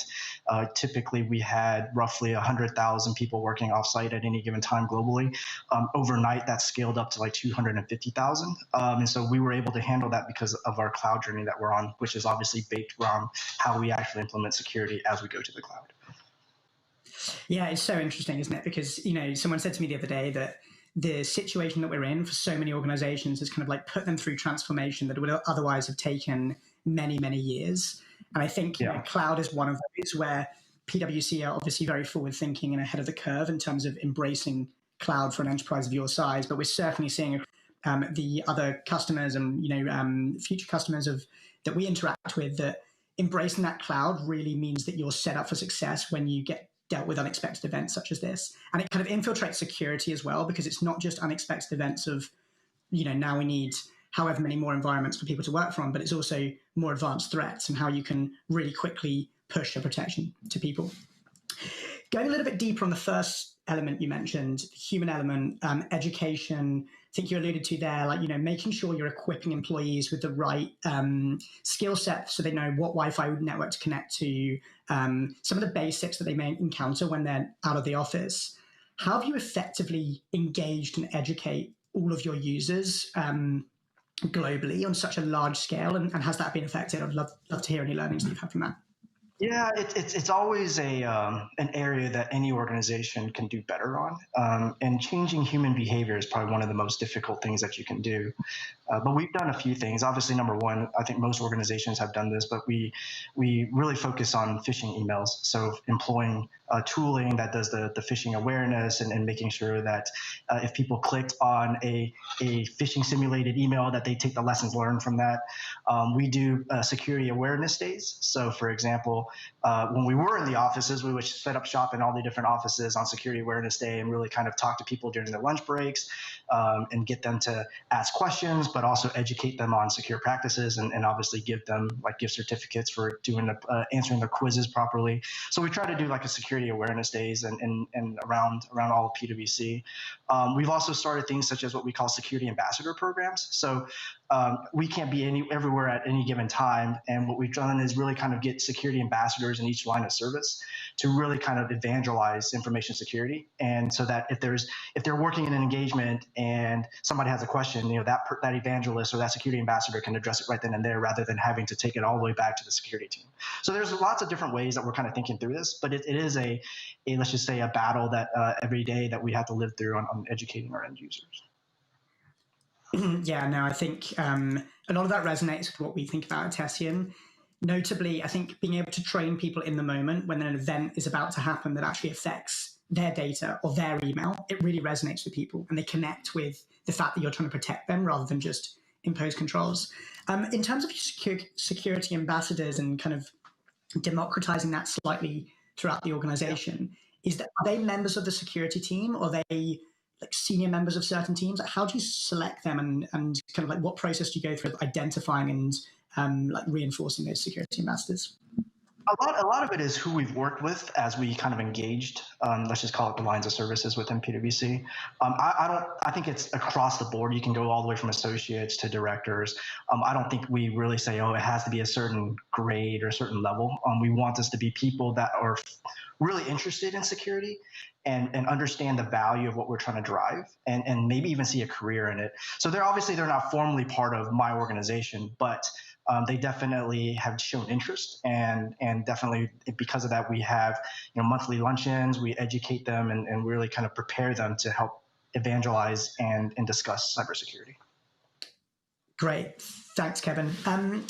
Going on to what you see as some of the most pressing risks that you're dealing with at the moment and what's commanding your attention, we'd love to understand what's top of mind for you at the moment. Sure. I think as part of this COVID crisis, it is an opportunity for threat actors to leverage a crisis situation, right? So one of the biggest things that we've been seeing is supply chain. So it's one thing to protect, for example, PwC, but it's another thing to ensure that your supply chain is also secure. And so we've been seeing more from a supply chain attack and just let's just say security incidents throughout our supply chain. So right now, that's one of the biggest focus areas, is ensuring that our supply chain also has adequate security controls so that it doesn't impact PwC. Yeah, it's something that we're seeing a lot on, amongst our networks as well, which is especially organizations such as PwC or large organizations with many, many suppliers. Attackers are becoming wise to the fact that actually you have very robust security procedures in place, and therefore it's probably a lot easier to infiltrate a supplier and then be able to get into PwC using like a legitimized supplier domain, for example. Account takeover being something that we see quite often on our side.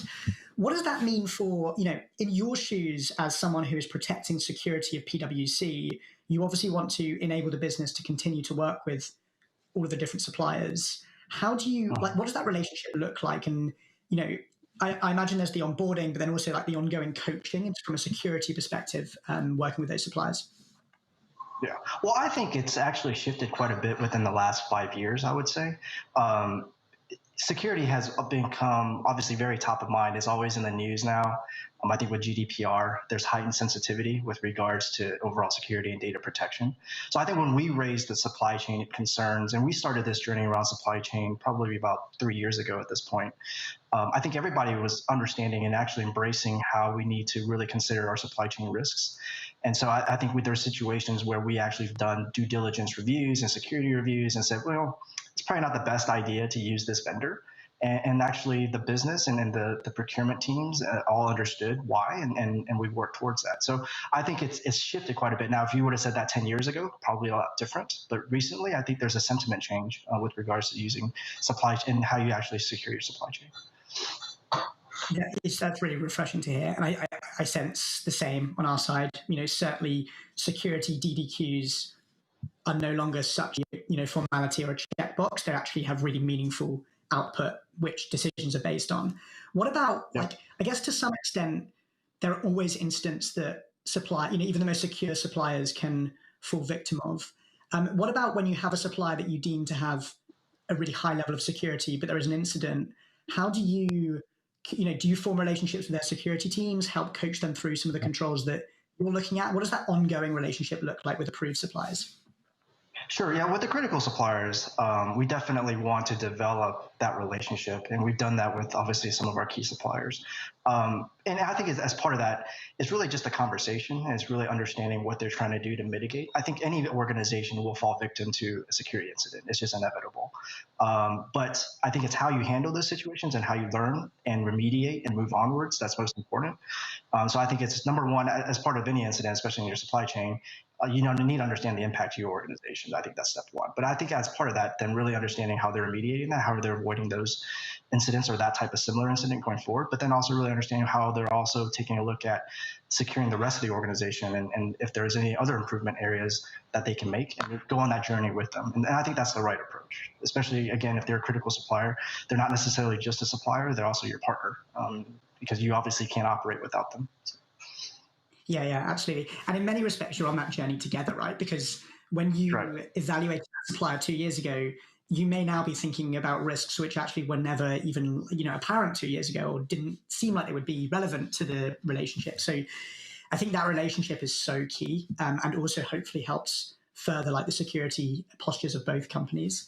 One thing that we really see playing a role in this as well, which is, I think, an exciting emergence within the security technology landscape, at least, is the ability to be able to share, threats that you see on networks with suppliers. So you can say hey, actually our systems have flagged these particular risks. You may want to go deeper onto this. Or a step further, something that we're now leveraging with our inbound technology is to be able to say, when we see a risk on PwC's network, for example, to be able to irreversibly, hash that risk, anonymize it, and then other people within their network get the benefit of it through using the Tessian platform. So I think there's a really scalable ways of helping leverage each other's insights and threats that the other parties are seeing.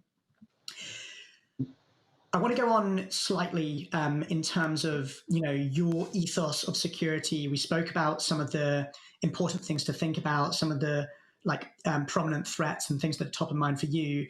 But when it comes to protecting, frankly, so many users in an organization, Why do you think, we often speak about a human layer security mindset, putting the employee first, empowering them to make the right decisions. Why does that become so critical in the landscape that we face ourselves in today? Well, I think in general, the human aspect of security is the first gating mechanism to a lot of the things that we do, right? I think even if you look at a lot of the large scale breaches, I would say probably 90+% of those has some kind of human element to it, either a phishing attack or sharing of credentials or something, right? So there's always a social engineering aspect to it. So I think how we actually secure and how we actually look at the human layer is one of the most critical things. But in addition to that as well is to be successful as you look upon implementing security change, and if any of the audience members are looking at doing transformation, I mean, one of the biggest things is how do you actually also bring along your organization and bring along your team on the journey, and part of that is also instilling and changing the cultural values, but also how do you get them to believe in the mission and the purpose that you drive, and really kind of make them and understand the criticality and communicate it in such a way that there's business value to it as well. So I think all those things tied together is that human layer. So obviously it's, as we talked about, securing it, but then it's also how do you actually drive a change organization or a change program, and how do you win the hearts and minds of the people to ensure that you are successful on your journey? Yeah, a lot of that resonates. I'm sure that I'm sure a lot of the audience will kind of resonate with that as well. I think going on like a little bit step further and building what you said, does that mean that the role of the CISO now have essentially become so you can like instigate, connect with people and show them the direction that they're going in? Because it feels like security strategies can need to pivot so quickly in so many directions that can have consequences on end user behavior change, etc. Is that now a really important part of the CISO, which is like internal stakeholder management and inspiring the company to go on that journey with them? Yeah, no, absolutely. I think the evolution of where you looked at CISOs from, let's say 15, 20 years ago to what they are today is dramatically changed. I think back in the day, security and how the evolution of the CISO really was back office, right? You would see a lot of CISOs coming from a very technical background, or maybe they came from an audit background, compliance background. But that has really shifted because security has now become such a hot topic and is really top of mind that the function itself either has now reporting changes. It used to be maybe under an IT umbrella. A lot of organizations have shifted the CISO to be reporting to the CEO, COO, CFO, a different kind of organizational to give it a balance outside of just IT and technology. So I think as the elevation of the topic and as the elevation of the role and the function itself changes, the demands of the actual CISO itself has also shifted, right? So going back to your point, it's not just living in the back office and addressing the technical aspects. It really is being a leader and being able to evangelize security, but also using security to drive value. Like for example, as part of the security journey that we went on, being able to scale up our infrastructure from a remote access perspective was part of the journey. If we didn't take that kind of actions, we wouldn't be able to, as we discussed, scale up twofold overnight of all of our workforce going remote. So I think there's benefits that come out of how you do security, but it's how do you actually drive the discussion to get there and then really kind of then execute the strategy, but the change that's really needed, as you're talking about, with the organization, but with the people as well. Yeah, exactly. And we're definitely seeing a good tailwind in the role of the CISO in the organization. Even, in the last couple of years, working with many CISOs as we do at Tessian, so many now are involved in whether it be like pitches to win really big new customers, to, that kind of exec leadership role, which perhaps previously wasn't there, like a flip role within an organization, which is not only like protecting the organization, but also a value add and a marketing tool and something that the organization are really proud of their security posture, etc. Yeah. We've been seeing, even from our perspective, you're absolutely right, is we've been seeing the market and clients' demands, I guess, and what they're asking for, and using security as really a differentiator. So absolutely, I think security has become one of those defining moments, and again, how you differentiate your positioning in the market with others. Yeah, super interesting. It's certainly a challenging and interesting time to be in security. And I'm afraid to say that we're not going to have enough time to dig into some of those other topics that I would have loved to today. I'm a huge fan of what you're doing over at PwC, Kevin. It's been awesome working with you, but also sharing the session with you today. Really appreciate you taking the time, but unfortunately that's all we've got time for today. Thank you to everyone at home who tuned in to watch. I hope you found it valuable. I'm now going to hand back to Kelly, who is going to introduce our next session. Thanks. Thank you very much, Henry and Kevin. There is so much to learn from these sessions, but I've jotted down a few key takeaways that I want to share. 1, it's not just malicious actors that pose a threat to our data security. And as we've heard from our speakers, a majority of the security incidents that they're logging actually involve absent-minded employees or inadvertent errors. So we have to factor that into our security design. Number 2, do not forget your supply chain. After all, you are only as safe as your weakest partner. So you need to go on a security transformation journey with all of your partners to make sure you have a very secure network. Number 3, keep elevating security in your organization. Security drives value, it's a market differentiator, and it's something that your business should be proud of. And it's the role of security leaders to communicate that, especially today. Now I'm going to shift direction.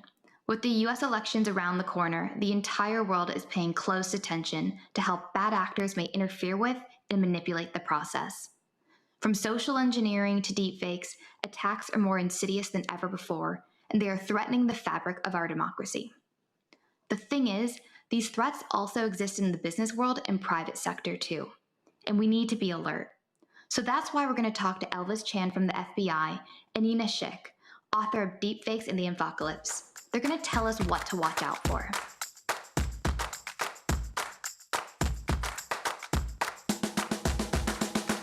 Thank you, Kelly, and hello, everyone. Unfortunately, there's been an increasing frequency in the successful use of cyber attacks and the spreading of disinformation to interfere with our elections and politics more broadly. We've seen attackers make use of advanced spear phishing emails and deepfakes, but these techniques are not limited to nation-state attacks. They can be used against businesses too. Security leaders sense that the threat of deepfakes is on the horizon, but the technology is already here. Today, I'm delighted to be joined by Elvis Chan, Supervisory Special Agent at the FBI, and Nina Schick, author of Deepfakes and the Apocalypse. So to kick us off, Elvis, please could you briefly introduce yourself, followed by Nina. Hi, my name's Elvis Chan. As you mentioned, I'm a Supervisory Special Agent for the FBI. I actually manage a squad here in FBI San Francisco that is charged with investigating Russian hackers. Hi, my name is Nina Schick. I'm a political broadcaster and author. My background is in geopolitics and information warfare, and for kind of the last decade, I've been looking at how Russia and other state actors have been engaging in foreign disinformation, and also looking at how the coming age of synthetic media is going to make our crisis of information and disinformation far more potent. Perfect. Thank you both. I'm sure we're in for a very interesting conversation. Elvis, I wonder if you could kick us off and just briefly summarize what happened in the 2016 election. What was the interference? Whether these techniques and tactics could be used again in the 2020 election? And very topical, I wonder maybe you could briefly comment on the recent news of the Facebook account takedown. So absolutely happy to do that. So as Nina mentioned, the Russians have been engaged in information warfare for decades, right back to the Soviet era. And so I think that the difference now is that social media platforms have just turbocharged it. There were actually 3 different ways that the Russians came at us in terms of information warfare. Number 1 was a straight up hack and dump attack. So, a hack of the Democratic National Committee and the DCCC, and then stealing their information and then dumping it all over the internet. So that was one of the things that we were busy chasing down in 2016. Another thing is actual cyber attacks against the election infrastructure, which we define as like voter databases, polling equipment, websites owned by the state election officials and county and local election officials. So that was the second one. And then the third one, and the one that we're actually going to be talking about most today, is information influence campaigns, specifically on social media and other like news media platforms. And so that was where some like shallow fakes were used. The Internet Research Agency, which is a St. Petersburg-based company run by a Russian oligarch named Yevgeny Prigozhin, one of the close associates of Vladimir Putin, was charged with sowing dissension in the U.S. elections in 2016. And guess what? They continue to do it today. I think you saw the news from both Facebook and Twitter. They took down accounts associated with a quote-unquote international news website called Peace Data. I think the interesting thing for your listeners is the social media was actually to direct people to the Peace Data platform, where they had actually gotten freelance journalists from all over the place, to include America, to write opinion pieces for them. So I think you can see a little bit of a change in tactic from 2016 to 2020. Perfect. Thanks for that summary, Elvis, and it sets us up for a great conversation. Nina, Elvis has already introduced the concept of shallow fakes, deep fakes. I wonder for the audience whether you could just summarize what a deep fake is and why should we be so concerned about them? Well, a deep fake is essentially a piece of synthetic media. That's to say, a piece of media that's either wholly or partially generated by AI. And what's really fascinating about deep fakes is that the AI behind it has only been good enough to do this for about 2.5 years. It was only 2.5 years ago that we first started seeing the emergence of deep fakes thanks to the revolution in deep learning over the last decade. And the first application of deep fake were fake pornography videos that emerged in Reddit. And until now, the most prevalent and widespread use of deepfakes is still in non-consensual pornography that is a phenomenon that's, targeted against women. So it's almost exclusively gendered. However, it didn't take long. I mean, I was advising the NATO Secretary General when I saw deepfakes emerging on Reddit 2.5 years ago, for me to realize the political implications of this, because you're essentially taking the power to subvert video, which has become the most important medium of human communication, and something that humans still understand, unless we see it in the movies, to be authentic and incorruptible. And within the space of a few years, thanks to AI, you're giving almost anybody the ability to tamper with video and make fake video. So really, the danger of deep fakes is twofold. One, you're going to be in a world where the future is synthetic. So everything can be faked, including video evidence. But because we are going to be living in a synthetic world where everything can be faked, everybody has plausible deniability as well. So you're really starting to erode at the fabric of what is reality and what is an objective truth. And this is pretty devastating in the first case for politics and geopolitics, but it is also devastating for private individuals and every single business. And I contextualize, therefore, deepfakes as the latest evolving threat in what I believe has already become a completely damaged and broken information ecosystem.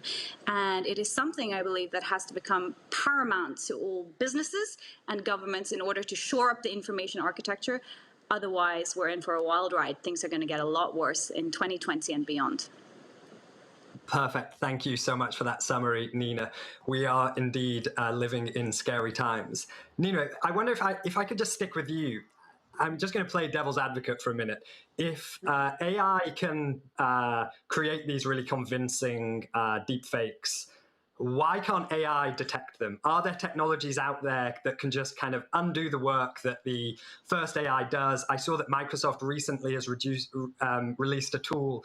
I wonder if you could talk about, are there technologies to detect deep fakes? How do they work? Do we know the efficacy yet? Absolutely. So technology and technological solutions are going to have to play a big role in not only detecting deepfakes, but shoring up the integrity of our information ecosystem. The first thing I would say to that is the AI behind this is still so nascent that thus far, the generation side has outpaced the detection side. Also, given the kind of general adversarial network that is behind the generation of deep fakes. What it means is that whenever a detector gets good enough to detect the fakes, the generator gets good enough to beat the detector. So there's not going to be one single kind of AI solution to detect deep fakes. It's going to be a constant game of cat and mouse, and the AI research community is currently divided on if there comes a point where the synthetic media generation is so good that no detector would ever be be able to beat it? We don't know what the answer to that question yet is. So when it comes to solutions, absolutely, technology has to play a role, and AI will play a role. There'll also be technological solutions on the provenance side of proving what content is authentic. But I think the bigger problem is more that disinformation is ultimately a human problem. The technology is simply an amplifier of human intention. So alongside those kind of tech solutions, we're going to really have to build societal resilience as well. And the window in which to do this is really short. And I think you might actually see some big solutions and steps forwards coming from the private sector, who have potentially more to lose than policymakers. Interesting. Yeah, I can definitely agree with the game of cat and mouse. I think we've seen this play out time and time again in the security industry. And I'm sure Elvis would agree with that. Elvis, moving back to you, I think, as Nina has mentioned, deepfake seems pretty synonymous with spreading of disinformation. But could the technology or similar technologies used in deepfakes be used in other cyber attacks, synthetic media essentially? I'm thinking voice calls, emails, etc. I wonder, are we seeing this? Are we too early yet? I'd just love to hear kind of your view on where we're heading with this. Is it just going to be a tool for disinformation? Or are we actually going to see it play a much bigger role in cyber attacks? We're definitely going to see it play a much larger role in cyber attacks. So as Nina mentioned, like everything that is good about the internet is like a small percentage, and there's just so much more awfulness. Like as she mentioned, for deepfakes, pornography, like you could argue that most of the internet is pornography, horrible videos, and spam, right? And you know, like we're the good citizens that we are, we're just on a small part of the internet, you know, with, you know, Amazon and, you know, Facebook and all of the other things. But there's a lot more darkness. Definitely. I can see organized criminal groups with the financial wherewithal to want to utilize deepfakes. And so let me give you an example where a deepfake wasn't even used, like the recent Twitter hack, right? So this is one of the fastest cases that we've ever worked. Like from when Twitter was hacked to 2 weeks later, we were able to catch the 3 hackers, right? All very young, 17, 21, and 23. What they did was, and this is in the arrest affidavit, but you know, I'm going to summarize it for you, is what they did was they pretended to be Twitter IT support. And they sent emails with links in it to certain Twitter employees. And then they figured out their phone numbers and called them and said, hey, I'm with Twitter IT support. Can you please click on this link to close out this ticket I've got for you? You know, it's affecting my performance rating. So can you please click on the link, close it out, and then I can move on my way. And unfortunately, some of the Twitter employees actually clicked on the link and had their user credentials stolen. And, you know, after that, the bad guys were able to move laterally into the platform.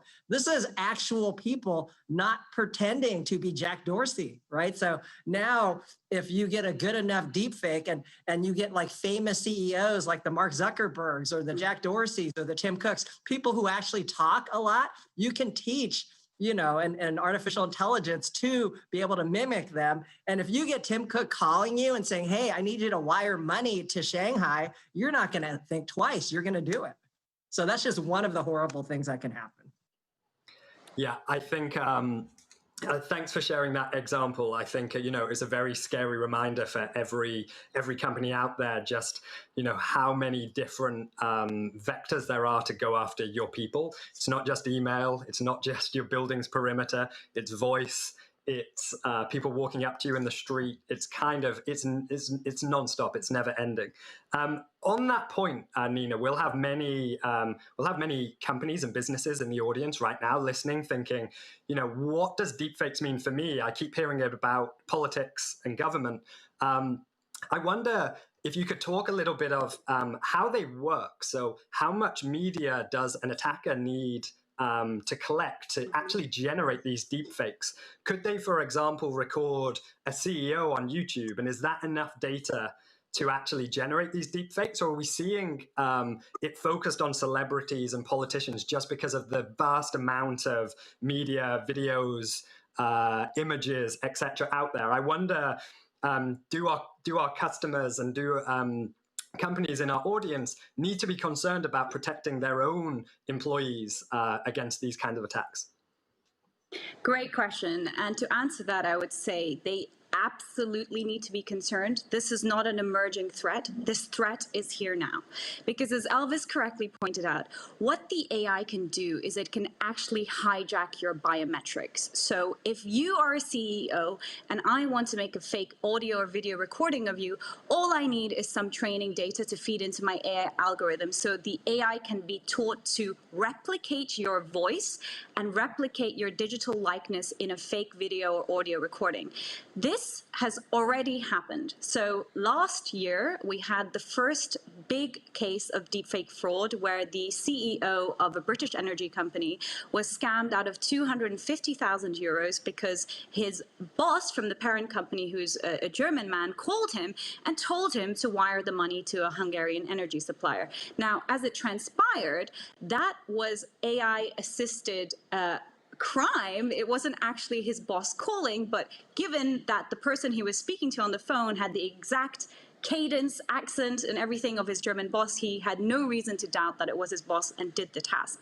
So even though a lot of the conversation around deepfakes primarily has been around the ability to disrupt elections, what it means for geopolitics and domestic politics, you're already starting to see how it's proliferating in the business world. And I think we're going to start seeing a lot more charismatic use cases of that this year. It's not only every CEO who's on the line, because as you pointed out, they might have more training data. So if you're a public figure, maybe there's speeches of you, maybe there are a lot more images of you, but the point is that the AI is getting better and better and better. As I already mentioned, it's only been about 2.5 years since this has become a practical reality. Soon, you will only need a few seconds or a few images to make a convincing deepfake. So it's not only somebody who's in the public eye who's in the firing line, everybody is. That means that your employees are, your family are, if you have any kind of digital footprint on social media or online, as we all do, that means your biometrics are there for the taking. So I would reiterate, this is not something that we potentially need to be concerned of down the line. This is something that's already here, and every CEO would be foolish not to mitigate against the potential risks of this technology. Perfect. Thanks, Nina. And another great example. It makes me think, we have to rethink all of our security advice and best practices for our people, because we often say, call people, if you hear their voice, that's how you can trust them. If you get an email, ring them and have a conversation. And now that seems like, advice that might backfire in a world where you can no longer trust audio or video or email with advanced NLP algorithms. You basically can't trust anything.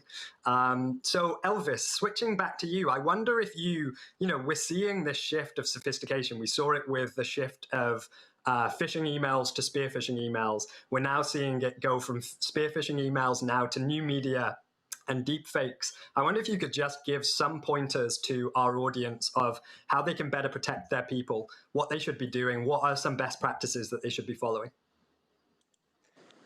I think when it comes to this, the basics are the fundamentals, the basics are always still good, right? So as you mentioned, yes, someone can call you and pretend to be the CEO and get you to wire money. But hopefully you have the actual phone number of the CEO, right? And you can call their assistant and say, I need to be patched into the actual CEO to see if this actually happened. So that's a second factor authentication stuff, right? And I think with any financial transactions, we need multi-factor authentication. That's what I tell businesses. It's not only for good cybersecurity, it's for financial transactions as well, as having some sort of multi-factor approval process, for over a certain amount of money, right? Like over $10,000, over $100,000, whatever it is for your organization, still having some sort of multi-factor authentication. And at the end of the day, as Nina mentioned, it's about the human beings, right? So we're still on human being 1.0. I think I said that in the last recording we had with you, but we do need to build up resilience in the people, because at the end of the day, the technology is going to get better and the people also have to get as good as they can. Thanks, Elvis. Yeah, love the human being 1.0. You can keep saying that because we couldn't agree more. It's kind of one of our founding philosophies is we just need to protect people and do everything in our power to empower them to engage with security, help use technology, protect them. But let's not shy away from it. Let's admit that there are challenges out there and essentially, just raise security through training and awareness, but also layering technology in place. Shifting gears slightly before we have to finish, Nina, this surely introduces many questions around the ethics of AI. As you mentioned at the beginning, on the one hand, the fact that we can create deepfakes is testament to the amazing research in deep learning, the true innovation that that we're capable of. But there also seems to be a huge cost associated with it. I wonder if you could just speak briefly about how you think about the ethics of AI, especially in private corporations where they may be driven by ad revenue, etc. How careful do companies need to be with putting this stuff out into the wild where they don't know where it is, there's no regulation, there's no control? I'd just love to hear some thoughts on that. Companies absolutely need to be careful. When it comes to synthetic media, I have no doubt that the future is synthetic. Experts who I talk to believe that in a few years' time, 7 years' time, up to 90% of online video content may be synthetic. There are going to be many practical, commercially viable use cases of synthetic media, for example, for corporate communications or training videos. But of course, there are going to be negative applications, and this is where I distinguish the taxonomy between synthetic media and deepfakes. I would say that for the past few decades, really the age of information, what's happened is that we have allowed our information ecosystem to be completely transformed by these huge advances in technological innovation. But we've been way too slow to kind of deal with the downside. We've seen that over the past 10 years in kind of the crisis of disinformation that's tied to the construction of this internet ecosystem. And we're going to see that play out a lot more in the age of synthetic media. So I think absolutely paramount to not only every business practice, but also to national security and every political conversation should be the question about how do we build a more secure and safe information ecosystem, because right now it is completely unsafe and it's becoming increasingly more dangerous. So I would say that this is one of the biggest challenges actually of our time, because ultimately, if there is no trust in any media whatsoever and there's no shared objective reality that not only destroys our political systems or the kind of liberal democratic political systems that you and I imagine all of your audience want to live in, but it also is bad for business. So this is a number one priority, I think, of our time, and it needs to be addressed as such. Perfect. Thank you so much, Nina. And that actually serves as an amazing conclusion to the session. So I would love to just thank Elvis and Nina for sharing their wisdom. Clearly, we've got some deep experts in this session. We could have gone much, much deeper, and it's hugely topical. As Elvis mentioned, just recently, there has been an account takedown by Facebook, thought to be Russian. We've got the 2020 elections coming up right now. So we all need to think, we all need to take a moment to think about what we're seeing, what we're watching, take a step back. I think also remind our families, remind our friends who aren't maybe as security aware as us. Let's come together. As Elvis says, this is a very human problem. So thank you. Thank you for joining us. And back to you, Kelly. Up next, we're welcoming Joseph Blankenship from Forrester. Joseph is an expert in enterprise information security, and he's going to share his view on what's coming next for the industry and help us all future-proof our security strategies.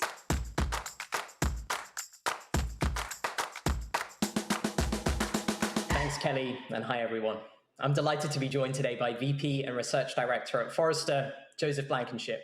Joseph has viewed enterprise security from a variety of vantage points over the past 12 years, working on managed security services, email security, compliance, and network security. Today, he supports security and risk professionals and is an expert on topics like AI for cybersecurity, email security, insider threat, and phishing prevention. What better person to speak to us today about the future of the industry, what security models are growing in importance, and what strategies leaders should be adopting to future-proof their security. Welcome, Joseph. Thank you for having me. As a reminder to the audience that we have with us today, you can submit questions through the Q&A widget at the side of the screen, and we've got a team on hand to answer those questions. So I'm going to dive right in. Joseph, with all the chaos that 2020 has thrown at us this year, what has changed from a security perspective? Well, Tim, I have no idea what you mean by the chaos of 2020. That's a new concept. only kidding, of course. 2020 has thrown everyone a variety of changes. I think probably the biggest change was setting users free to go work from home, as I'm doing right now. And having those users get accustomed to the work environment, while at the same time, corporate security teams are trying to figure out, how do we secure a workforce that is no longer inside the corporate domain? They're attaching remotely. They may not be attaching using corporate issued equipment, all of these things. So we have sort of an anxiety-ridden user base, and very much an anxiety-ridden pile of security professionals trying to figure out how to secure all of these things. Now, you kind of add to that all of the happenings all over the world that are very newsworthy, very timely, and very top of mind for everyone. So think about all of these users, all of these people. I should say, and I just call them users, right? They're actually people. They're human beings. And the human beings are bringing all of that anxiety, all of that stress with them to work and into their personal lives. And who better to take advantage of that than cyber criminals, right? And that has been sort of the calling card of cyber criminals for years and years. Let's take the thing that people are emotional about, and we'll use that as the trigger to get them to take an action that maybe otherwise they wouldn't take. I think that's probably the biggest thing that we've seen that people are struggling with, and then security teams is how to operate in this very new and rather unprecedented paradigm. And we often hear that email is the main artery of attack. Main artery of communication and one of the main threat vectors. Right. Is this still true, or are there other threat vectors that attackers are leveraging to try and get people to click on these links or fall for these impersonation attempts? Sure. Well, I think email is ubiquitous. Almost everyone that is involved in work in some form or fashion has an email address. They probably have a corporate email address. They may have a personal email address. They may have several. So it's ubiquitous. I think we see a lot more attacks that target email than other vectors. But that doesn't mean that the attackers are going to let off on the other vectors. There's also texting, phishing via texting, or social engineering via texting. There may be phone calls, sort of the, social engineering by phone. If you think about if you go really back in the time when we first started talking about things like hackers, it was all about getting people on the phone and getting people to do things that maybe they wouldn't normally do. We certainly see plenty of that with phone fraud. Now it's more about getting somebody and catching them off balance on the phone and social engineering them. And when I say social engineering, it's preying on the human to make a choice. Do I trust this person? If Tim Sadler calls me and says, "Hi, JB, I really need you to get on this website. I'm going to send you a link. Can you do that for me right now?" And I'm like, "Wow, it's from Tim. I should go ahead and do that." If I wasn't recognizing Tim's voice, or maybe you're calling from a number I didn't recognize, maybe I don't do that. Maybe I don't question it. But many times, people will trust that, hey, if the CEO calls, I need to take the action immediately, and they'll go do it. Yeah, and you're hitting on an interesting point. It's something that I think about a lot, and I've been talking to people about over these past weeks, which is that everything now is kind of digitized. Like, there were some physical aspects to our work in terms of like the physical office we would go to, or we would sit next to our colleagues and would be able to ask them or verify in person, like, did you actually send me this email? Do you really need me to pay this invoice? But of course, all of that now has digitized. So I think of it as like it's so much easier for attackers to now impersonate trusted third parties or services And that is a real challenge. But what's your perspective on this? Do you think that's accurate? Do you think that this digitization now poses a greater threat to companies? Everything is digital. I do, especially since it's still relatively new. To your point, I can't walk across the floor and go and ask somebody personally, is this real or is it not? Speaking from personal experience, just getting, we've gotten a few emails, where you kind of look at it and you think to yourself, is this real? Did this really come from the IT team? And then you can't respond to it. You have to go out of band, and that's actually a learned behavior that people have to get accustomed to. It's not okay to reply, because if you reply, who's the email going to? It's going to the attacker. If you forward the email to somebody, now you're sending potentially malicious communications around the office. So it's really about, how do we teach the user to question that urgent email that came in and get out of band. What I mean by out of band is, don't use email. If it comes in via email, pick up the phone. Maybe use a separate instant messaging system. It could be Slack, it could be Teams, it could be whatever the flavor of choice is, but get on a different medium and then contact the person or somebody who actually may have some knowledge. Make sure whatever you do is completely out of band, because otherwise you're playing right into a potential cyber criminal's hands. Yeah, completely. It's almost like you need multi-factor authentication on kind of every one of these requests now. Yeah. And it's not a natural thing to do, right? I mean, that's what the cyber criminal is going to count on. If someone gets an email saying it's the CEO, the IT team, the CFO, their cyber criminal is counting on that person to respond or to take that action, and not to take the time to go and research it and contact someone through a different medium. Yeah, and completely. And also, they only need one of these to work out, right? They can send, pretty trivial to send like hundreds of thousands of these out, and you only need one to work to get the payoff. So what kind of security models do you think companies need to think about or adopt? You've written a lot about this topic of zero trust. And do you think that's the answer here, or at least one of the answers, which is just, educate your people to just don't trust anything, right? Don't take anything at face value. Always seek to verify through multiple factors of, authentication, talk to other people, etc. Well, Forrester came up with zero trust, way back in 2009. And when we first came up with it, it was very much about segmenting networks and stopping lateral movement inside of networks. Over time, we've really kind of fine-tuned that and started looking at, it's not just about the network. It's also about the data that we're trying to protect. It's about the devices that data runs on. It's about the workloads in the cloud where applications run. And then lastly, it's about the people themselves. It's about the individual users and how do we protect the user. So when I think about zero trust in email security, I think about people. What are the technical controls we can put in place to filter out things like malicious email, stop or identify phishing emails, and educate the user about what's going on there? Teach the user not to trust everything. One of the problems with email, and one of the reasons that it's such a successful attack vector, is I think we have a very trusting relationship with email. If you look at the standard itself, you look at SMTP, it's designed for one person to send the email and someone else to receive the email. It's not designed to say, put stop signs in place or put obstacles or roadblocks or filters in place.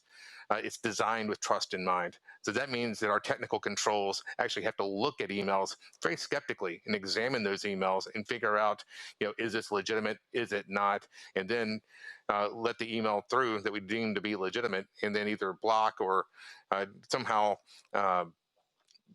obfuscate, the intent of what a malicious email would be before it gets to somebody, maybe quarantine it or take some other action.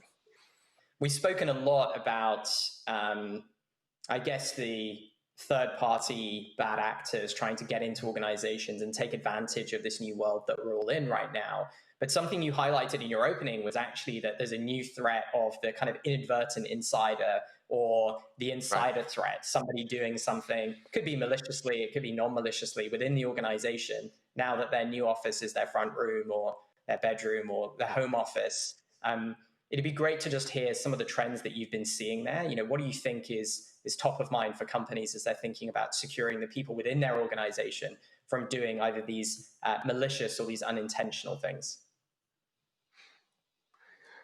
I think probably the biggest thing is, kind of what I've talked about before, what is just sending everybody home, and this whole whole state that we're in, where people are anxious and they're worried. It creates the opportunity for people to make mistakes. If you think about a lot of the emails that we read are typically on a mobile device, where maybe we don't have a chance to sit there and study the email, or we're sending something to somebody over the mobile device, and maybe we choose the wrong person and accidentally send something very sensitive. I know I'm the person that sometimes will be writing the email about a person, and then I will accidentally send the email to the person, and then I'm in the woeful circumstance of going, oh my gosh, I just sent that to the person I was talking about, and that's a terrible feeling. Yeah, right. Yeah. Absolutely. You want to climb into the computer and pull the email back, and we all know that recall message does not work. Right? You can. No, it has quite the opposite effect. I think when you get the email recall, it actually advertises the fact that you made a giant mistake. Yeah, go back and read it. Yeah. But it also happens, in environments where we've got people who are customer facing, right, or partner or vendor facing, that are handling sensitive information, and they're sending things to somebody, and it may end up going to the wrong place. And some of that may be protected information. It could be, PII or PHI, something we don't necessarily, or maybe a quote for services. And we don't necessarily need that to go to the wrong person. It's very important that we deliver it to the right place, not the wrong place. Or we may be sending things around internally that are sensitive, having to do with our pandemic situation. So that anxiety, I think, makes people a little more prone to take a wrong action, as well as you're in a some folks are in a somewhat of a chaotic environment. I mean, how many of us have been on a video call, and maybe the dog runs through in the back of the screen, or the one of the children comes screaming into the room in the back of the screen, right? Now think about it. You're a professional. You're trying to concentrate on what you're doing, and you've got that kind of environment in the background, and you can't help it, right? I'm not saying there's something wrong with it, but it does cause people maybe to take a wrong action sometimes. Yeah, completely. And I guess there's got to be some positives in this as well, which is that if organizations are having to deal with all of these new security threats and security risks, it helps us prepare for the future and get stronger. And, my final question to you, Joseph, is does this change the world of security as we know it? Do we ever go back to the old way of working, or is this it? We've changed for the better, but also we're back in our physical offices. If we're back to, the normal that we kind of remember, has this changed everything in security? I think it has really had a defining impact on security. We've been, waving our hands and talking about how the perimeter is dead for years, right? As soon as we started punching holes in the network perimeter to go to the cloud and to do other things, we declared the perimeter to be dead. It wasn't really dead, though. Instead, it existed between the walls of an office someplace, or it may have existed with older legacy applications that still needed to talk to each other inside data centers, or server closets, or whatever it may be. The things that have not moved to a SaaS model or to the cloud. So that stuff was still there. Now, when we send everybody home and said, you still have to be productive, job one was, let's get everyone productive. Job two was, now in this new paradigm, how do we get back to a state of security that we can all be comfortable with? How can we make sure that that we're accommodating our risk? One of the things that we found out is we actually have the tools to do that now, where maybe we didn't have that several years ago.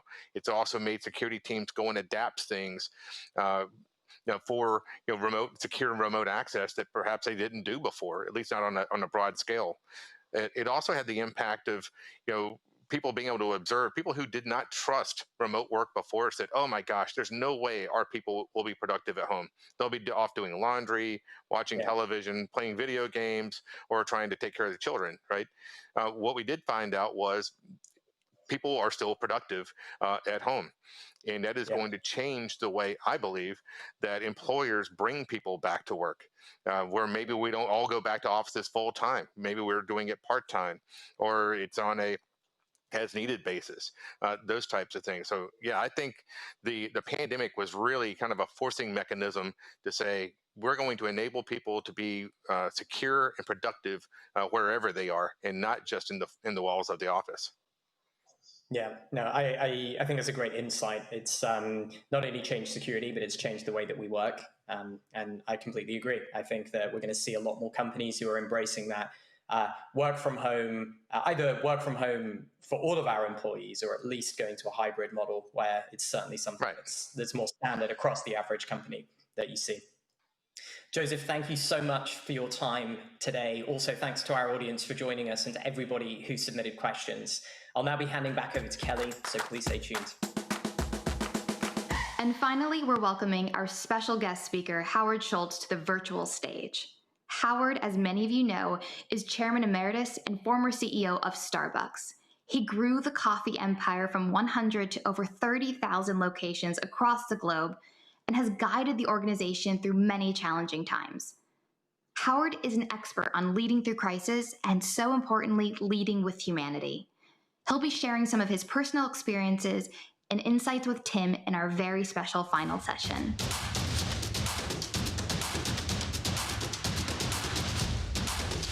Hi, everybody. I'm Tim Sadler, the CEO and co-founder of Tessian, and we're here today to talk about leadership in times of adversity. And for the security community joining us today, leadership doesn't just apply to your immediate team, but the whole company and the employee base that you have to protect. And what better person to share their experience of leading through adversity than the former CEO of Starbucks, Howard Schultz. Howard, it is a great honor to have you with us here today. Thank you so much for making the time. Thank you very much, Tim. Howard, you asked me to introduce myself, so I'm Howard Schultz, Chairman Emeritus of Starbucks. I'm honored to be with you, Tim. It's great to have you here today. Sorry, we're just figuring out that little lag on the call there. Howard, like so many others, I've been really lucky to learn from your leadership lessons as the CEO of Starbucks.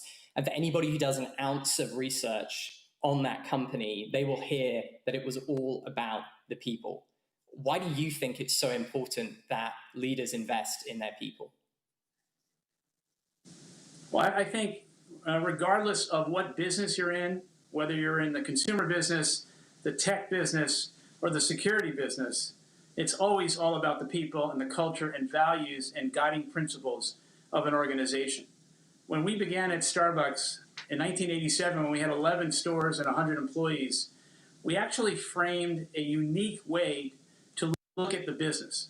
And that was to try and achieve the fragile balance between the fiduciary responsibility of building shareholder value and the conscience and the benevolence necessary to share success with our people.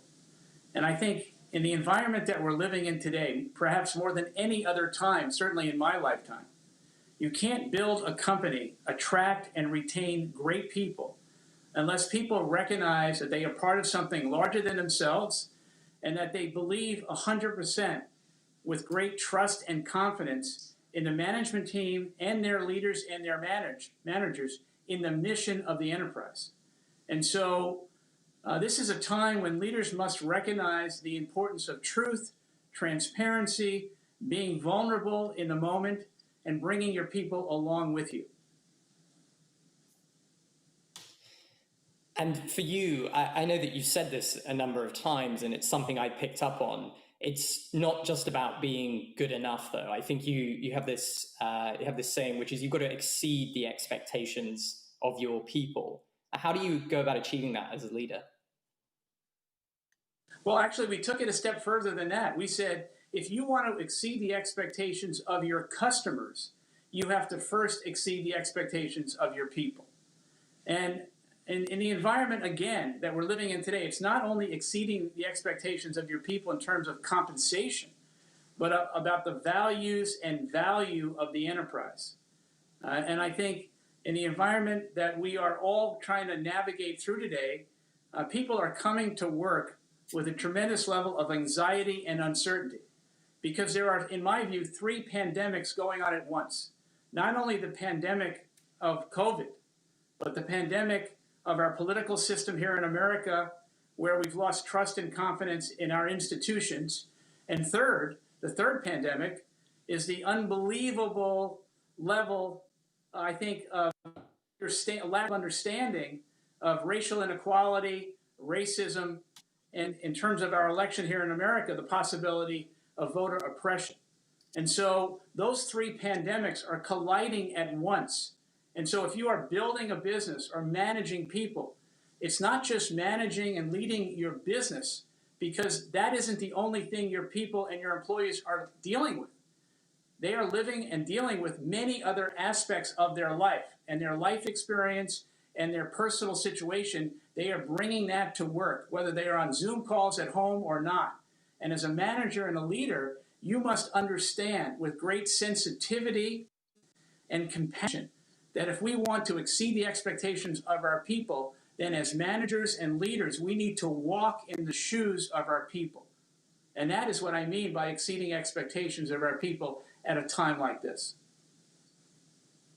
I think that's so important. And again, that was another thing that really stuck with me, this notion that actually the role of a company is, it's no longer just a place where people show up, come to work, maybe they're here 9 to 5. It has to be so much more, especially given this turbulent time where actually people, if they can't, I think we spoke about it previously, Howard, where you said, if you can't put your faith in the work that you're doing and you can't be proud of that, then, there are so many other things that, there are so few other places where you can put that pride or you can find that pride. Right. Now, when you were building Starbucks, you were a young leader yourself. I think you were in your early 30s when you bought the company. What guided you or what helped you in establishing this great culture for that company as you built it? Well, I think all of us have a life experience and a personal story. Having grown up in public housing, where I saw firsthand the fracturing of the American dream with my parents, I understood at an early age what could happen when your family and the resources of the family are left behind. And so in building Starbucks, I wanted to really create a company in which we were managing and leading the company through the lens of humanity. Now, it's easy to say that. It's very hard to do. What do I mean by that? Well, when you're leading a company that's growing at 50, 100% a year, and you've got the wind at your back, it's very easy to be humane. But the challenge for leaders in starting a company and dealing with adversity is what happens when the challenges are difficult and the wind is in your face. Are you going to compromise your values and your integrity and your ethics for a short-term gain? And now, everyone who works in a company remembers the actions of what leaders do in good times and bad. And what you want to do as a leader is ensure the fact that you are imprinting the organization with the values that people will remember during bad times. And so in terms of your question, I was trying to build the kind of company that my father, an uneducated blue-collar worker who didn't get respect in the workforce, could work for. And in effect, trying to build the kind of company, regardless of your station in life, that you would be valued and respected. And that's why we gave ownership to everybody, comprehensive health care to everybody, and free college education. All of those things we felt were important in terms of a company's responsibility. And I think the question for all of us today is, what is the role and responsibility of a for-profit company in today's world? And I think there's so much there to unpack. We're talking here about leading through times of adversity. And one of the things you said there was, when the wind, it's easy to live up to your values when the wind's at your back. I wanted to draw on a point of history at Starbucks, which is when you returned as a CEO, which I think was in January 2008. And the financial crisis was in full swing. And from what I understand, Starbucks was in some financial difficulty at the time. And one of the first things that you wanted to do on your return, and to me, this really speaks to that notion of, you have to live your values in good times and you have to live your values in bad times. One of the first things that you did was to take 11,000 store managers to New Orleans at a cost of $33 million and share the news that your company was 7 months away from insolvency. Why was it so important that you did this? Tim, I have to commend you on your research.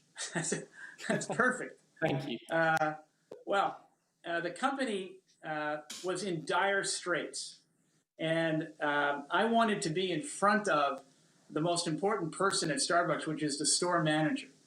And I said, we've got to get everybody in one room. And believe it or not, we went to New Orleans for 3 days. And this was not a getaway. This was not a retreat. This was a come to Jesus for the company. Now, before we had 1 minute of our meeting, every single person who came to New Orleans devoted hours of work in the community in the 9th Ward post-Katrina. And we contributed 55,000 hours of community service, again, demonstrating the values of the company. Now, the story you bring up is this. I had an opportunity that on the 3rd day to give a $30 million speech, the cost of the event. And before I gave the speech, my colleagues and a couple of board members asked me, what was I going to share with the people? What was the rallying cry?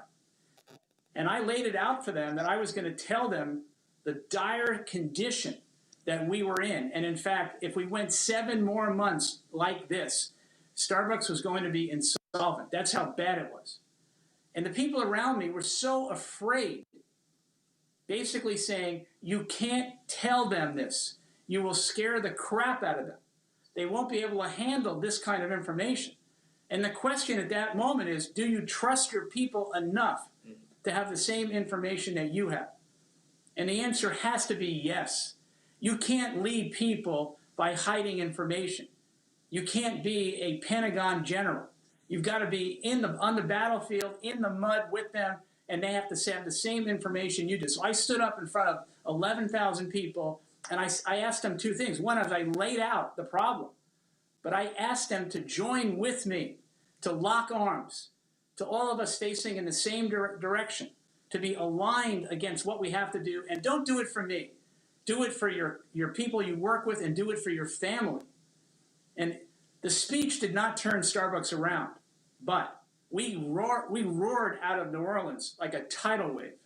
And 7 months passed, and we never looked back. And of course, today Starbucks has 32,000 stores in 83 countries and one of the most recognized brands in the world. But we have challenges just like everybody else. But the HR issue in every company, the human condition, human behavior, if you can unlock that, and let me say it this way. If you separate the culture from the strategy, is you have a great strategy but a bad culture, I think 9 times out of 10, you are not going to achieve the aspiration of that strategy. The execution is going to be flawed. You have a world-class culture where there is a currency of trust throughout the organization, where everyone believes in the mission, each other, and we're going to take the hill together. You link that with an average strategy, with a lot of competition. You give me that scenario, and I tell you, you are going to win. Because culture, and I hate to use this word, comes strategy. And I think that's so important when we think about also leading teams, leading our people, and protecting the company that we serve as well. And I'm going to use a word that I'll call it, I don't know, has ever been used at a security summit before in this context, which is about something you told me, Howard, which was, vulnerability can actually help you build stronger bonds with your people. Maybe tell us a bit about that. Why is it important to be vulnerable with your people, and how does that help you get stronger? I want to answer that question. I'm glad you asked me. I want to answer the question with a story. It's going to take a while to tell the story, but it's so important that the audience listens to it. So don't cut this out, okay, Tim? Oh, we're not going to cut this out. Please share it with us. Okay. So your question was about vulnerability, but I'm going to link it to humility. The importance of being a humble, servant leader, and at the same time being vulnerable. So here's the story, then I'm going to come back to the quick answer to your question. I'm Jewish and I go to Israel often. And many, many years ago, I established a relationship with a very pious, important rabbi in Israel. So religious and so orthodox and such a good person. And I went to the Wailing Wall with the rabbi. This rabbi would be the equivalent of a cardinal in the Vatican. Such a high priest. And I was going to the Wailing Wall with the rabbi. Now, the Wailing Wall is not only perhaps the most important religious site in Israel, perhaps one of the most important in the world. And people come from all over the world to touch the wall and to pray there. I went to the wall with the rabbi, and we're walking and walking, and we get to about 10 yards to the wall. 10 yards, and the rabbi stops me, and he says, I can't go any further than this. And I say, Rabbi, what do you mean you can't go any further than this? Now remember, this is one of the most pious men you've ever met in your life, so religious, so committed to Jewish faith and to God. And he says, I have never been any further than this. And with that, he takes his hand and he pushes me to the wall. And he stays put. Tears are coming down my eyes. I'm just so emotionally spent by what just happened. I can't understand it. I say the prayer and I turn around and I say to Rabbi, I don't understand what you just did. What do you mean you've never been any further than this? And he says to me, I'm not worthy. I'm not worthy. Now that was an extraordinary lesson in humility and in leadership for me. What does it mean to be a humble servant, a humble leader? What does it mean to be vulnerable? So your question is, in front of your people, be transparent, be honest, share the stage, don't look for the credit. Provide an opportunity for everyone in the organization to learn. Demonstrate humility. The world is hungry for it. We are longing for truth. We're longing for people to be vulnerable, to be humble, and we're longing for people who we believe are the kind of people our children will emulate. And when the rabbi said to me, I can't go any further, it was an extraordinary lesson in life. And you never know where you're going to be and who or what you're going to learn from. But take those lessons and share them with other people, as I just did with you. We so appreciate you doing that. I think it's all too easy for us to forget that, we put up tough defenses, we have thick skin, we feel that we need to be bold and brave, so often. But actually, sharing vulnerability, being vulnerable with those around us actually allows us to, get closer, and people come closer when they see that, we all have imperfections, right? We're all working on something. Yeah, and especially for men, we're not taught to be vulnerable. We're not taught to be sensitive. And I think the more you can reveal to your people about who you are and take the defenses off and be real and be authentic, the better off we will be. I want to go to something that you said over a year ago now, but I think it was January 2019.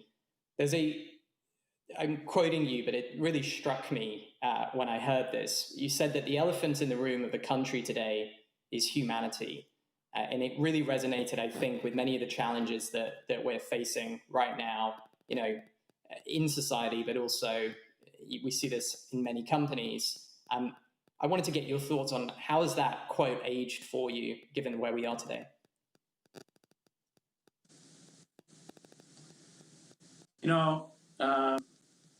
As I said to you earlier, I really believe we're living through 3 pandemics at once, all colliding with one another.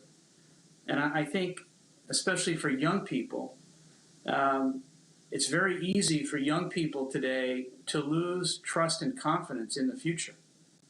And when I speak about humanity as the issue in the room, the elephant in the room, is I just think people are living with tremendous anxiety and uncertainty and are so hungry to be lifted up by something that's real, that's something that's truthful. And at Tession, you're trying to build a great, enduring company. You're trying to provide a much-needed service to your customers. If you can do that while at the same time building an organization in which people are truly valued for who they are, and people are seen and understood and really feel like they are part of an organization where they themselves feel as if they are not only contributors, but they are being valued in a way that's so unusual. If you can lift humanity and integrate humanity into the core purpose and reason for being of Tession, and if everyone on the call can integrate and lift up their people and recognize the importance of humanity in their business, every single business on this call will be better for it. Because we, as a people, in the US and all over the world, we are hungry, longing for humanity, for truth, and for people and organizations that we can believe in. And I think that's something that's it's such a powerful statement, but something we can all take away into our practice, whether we're leading a company, we're leading a team, or we are serving our company. And again, I think something that's so unique and special about the security community is that leadership is your team, it's the people who report to you, but you're having to show leadership for the whole company. There is a huge task ahead every single day. You're tasked with the security and the protection of the whole company.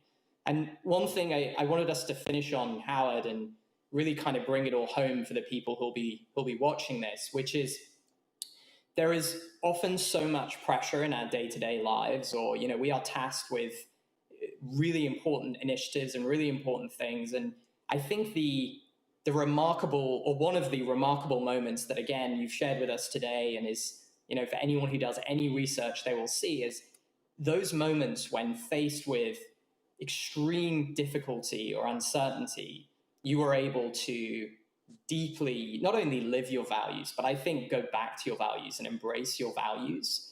And the question I have, or the advice that I would love to finish on, is what can you offer, or what advice would you share with people who are on the call today thinking, this sounds great, but actually I've got the pressure of my day-to-day job just to get through. How can I ensure that I am constantly living those values, the values I have for myself, the values that my company has for me? What advice would you give to them? That's a very big question, Tim. I'll try my best. I saved the best till last. When each of us goes home at night and we're sitting with our wife or husband or partner or family, and we have an opportunity to talk about the company that we are part of or the work we did today, the rhetorical question is, did you as a leader provide the people who work with and for you an opportunity to speak about their work in the company with pride? With pride. And if the answer is yes, then you know that you can start your day tomorrow realizing that what you did today was really, really good. The challenge we have as leaders is we got to do it more often than not. And I think what we always try to do at Starbucks is answer the question in the affirmative. Are we making our customers and our people proud of the equity of our brand, the values of our company, and the guiding principles of what is our core purpose and reason for being? And let me say, in a week or two is the 50th anniversary of Milton Friedman's famous essay about the role and responsibility of a company, a corporation. Now, Milton Friedman was a god in terms of his economic acuity, but I disagree with humility that Milton Friedman's theory that a business's primary responsibility was to its shareholders and to make a profit. I don't think that applies today. It goes back to what I said earlier. We all have to be in the business of improving the lives of our people, the communities we serve. And I bet you that your customers and the customers of theirs want to do business with companies and management teams who are values-based. That's never been more important to me than to recognize the critical importance of business today to lead with its heart and with its conscience. I think that's a fantastic note to finish on. And again, Howard, thank you so much for your time today and sharing all of this insight and guidance with us. It's been absolutely incredible to have you join us today for this summit. We really, really appreciate it. Thank you. Tim, it's my pleasure, and I'm a big fan of you and the company, and wish you all the best. Thanks so much.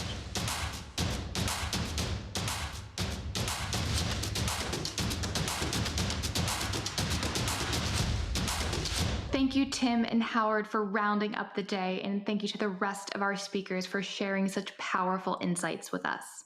We have covered a lot today, but the 3 most important things for you to take away from this event are, number 1, security must be built human first. As we heard Kevin at PwC say, to drive effective change, you must win the hearts and minds of people. And so it's crucial that security solutions work for and not against your employees. Number 2, cyber criminals are upping the ante. Whether it's vishing, deep fakes, or tried and tested phishing campaigns, attackers are capitalizing on today's disruption. So businesses need layered defenses to stay protected. Number 3, lead with humanity. As Howard said, the world is hungry for humility and understanding. And with teams who are anxious, distracted, and vulnerable, leaders must demonstrate heart and purpose. On behalf of everyone at Tessian, I want to thank you all for joining our summit. I hope you gained a better understanding of how to protect your people, data, and systems, and how to truly empower your employees and businesses to thrive while staying secure. This event would not be possible without the incredible planning and support of our event and production teams, without our speakers, and without our partners, SASIG, ISACA, and Immersive Labs. And last but not least, it would not be possible without you, our audience. I want to thank you so much for taking the time to tune in, and I look forward to seeing you at the next summit.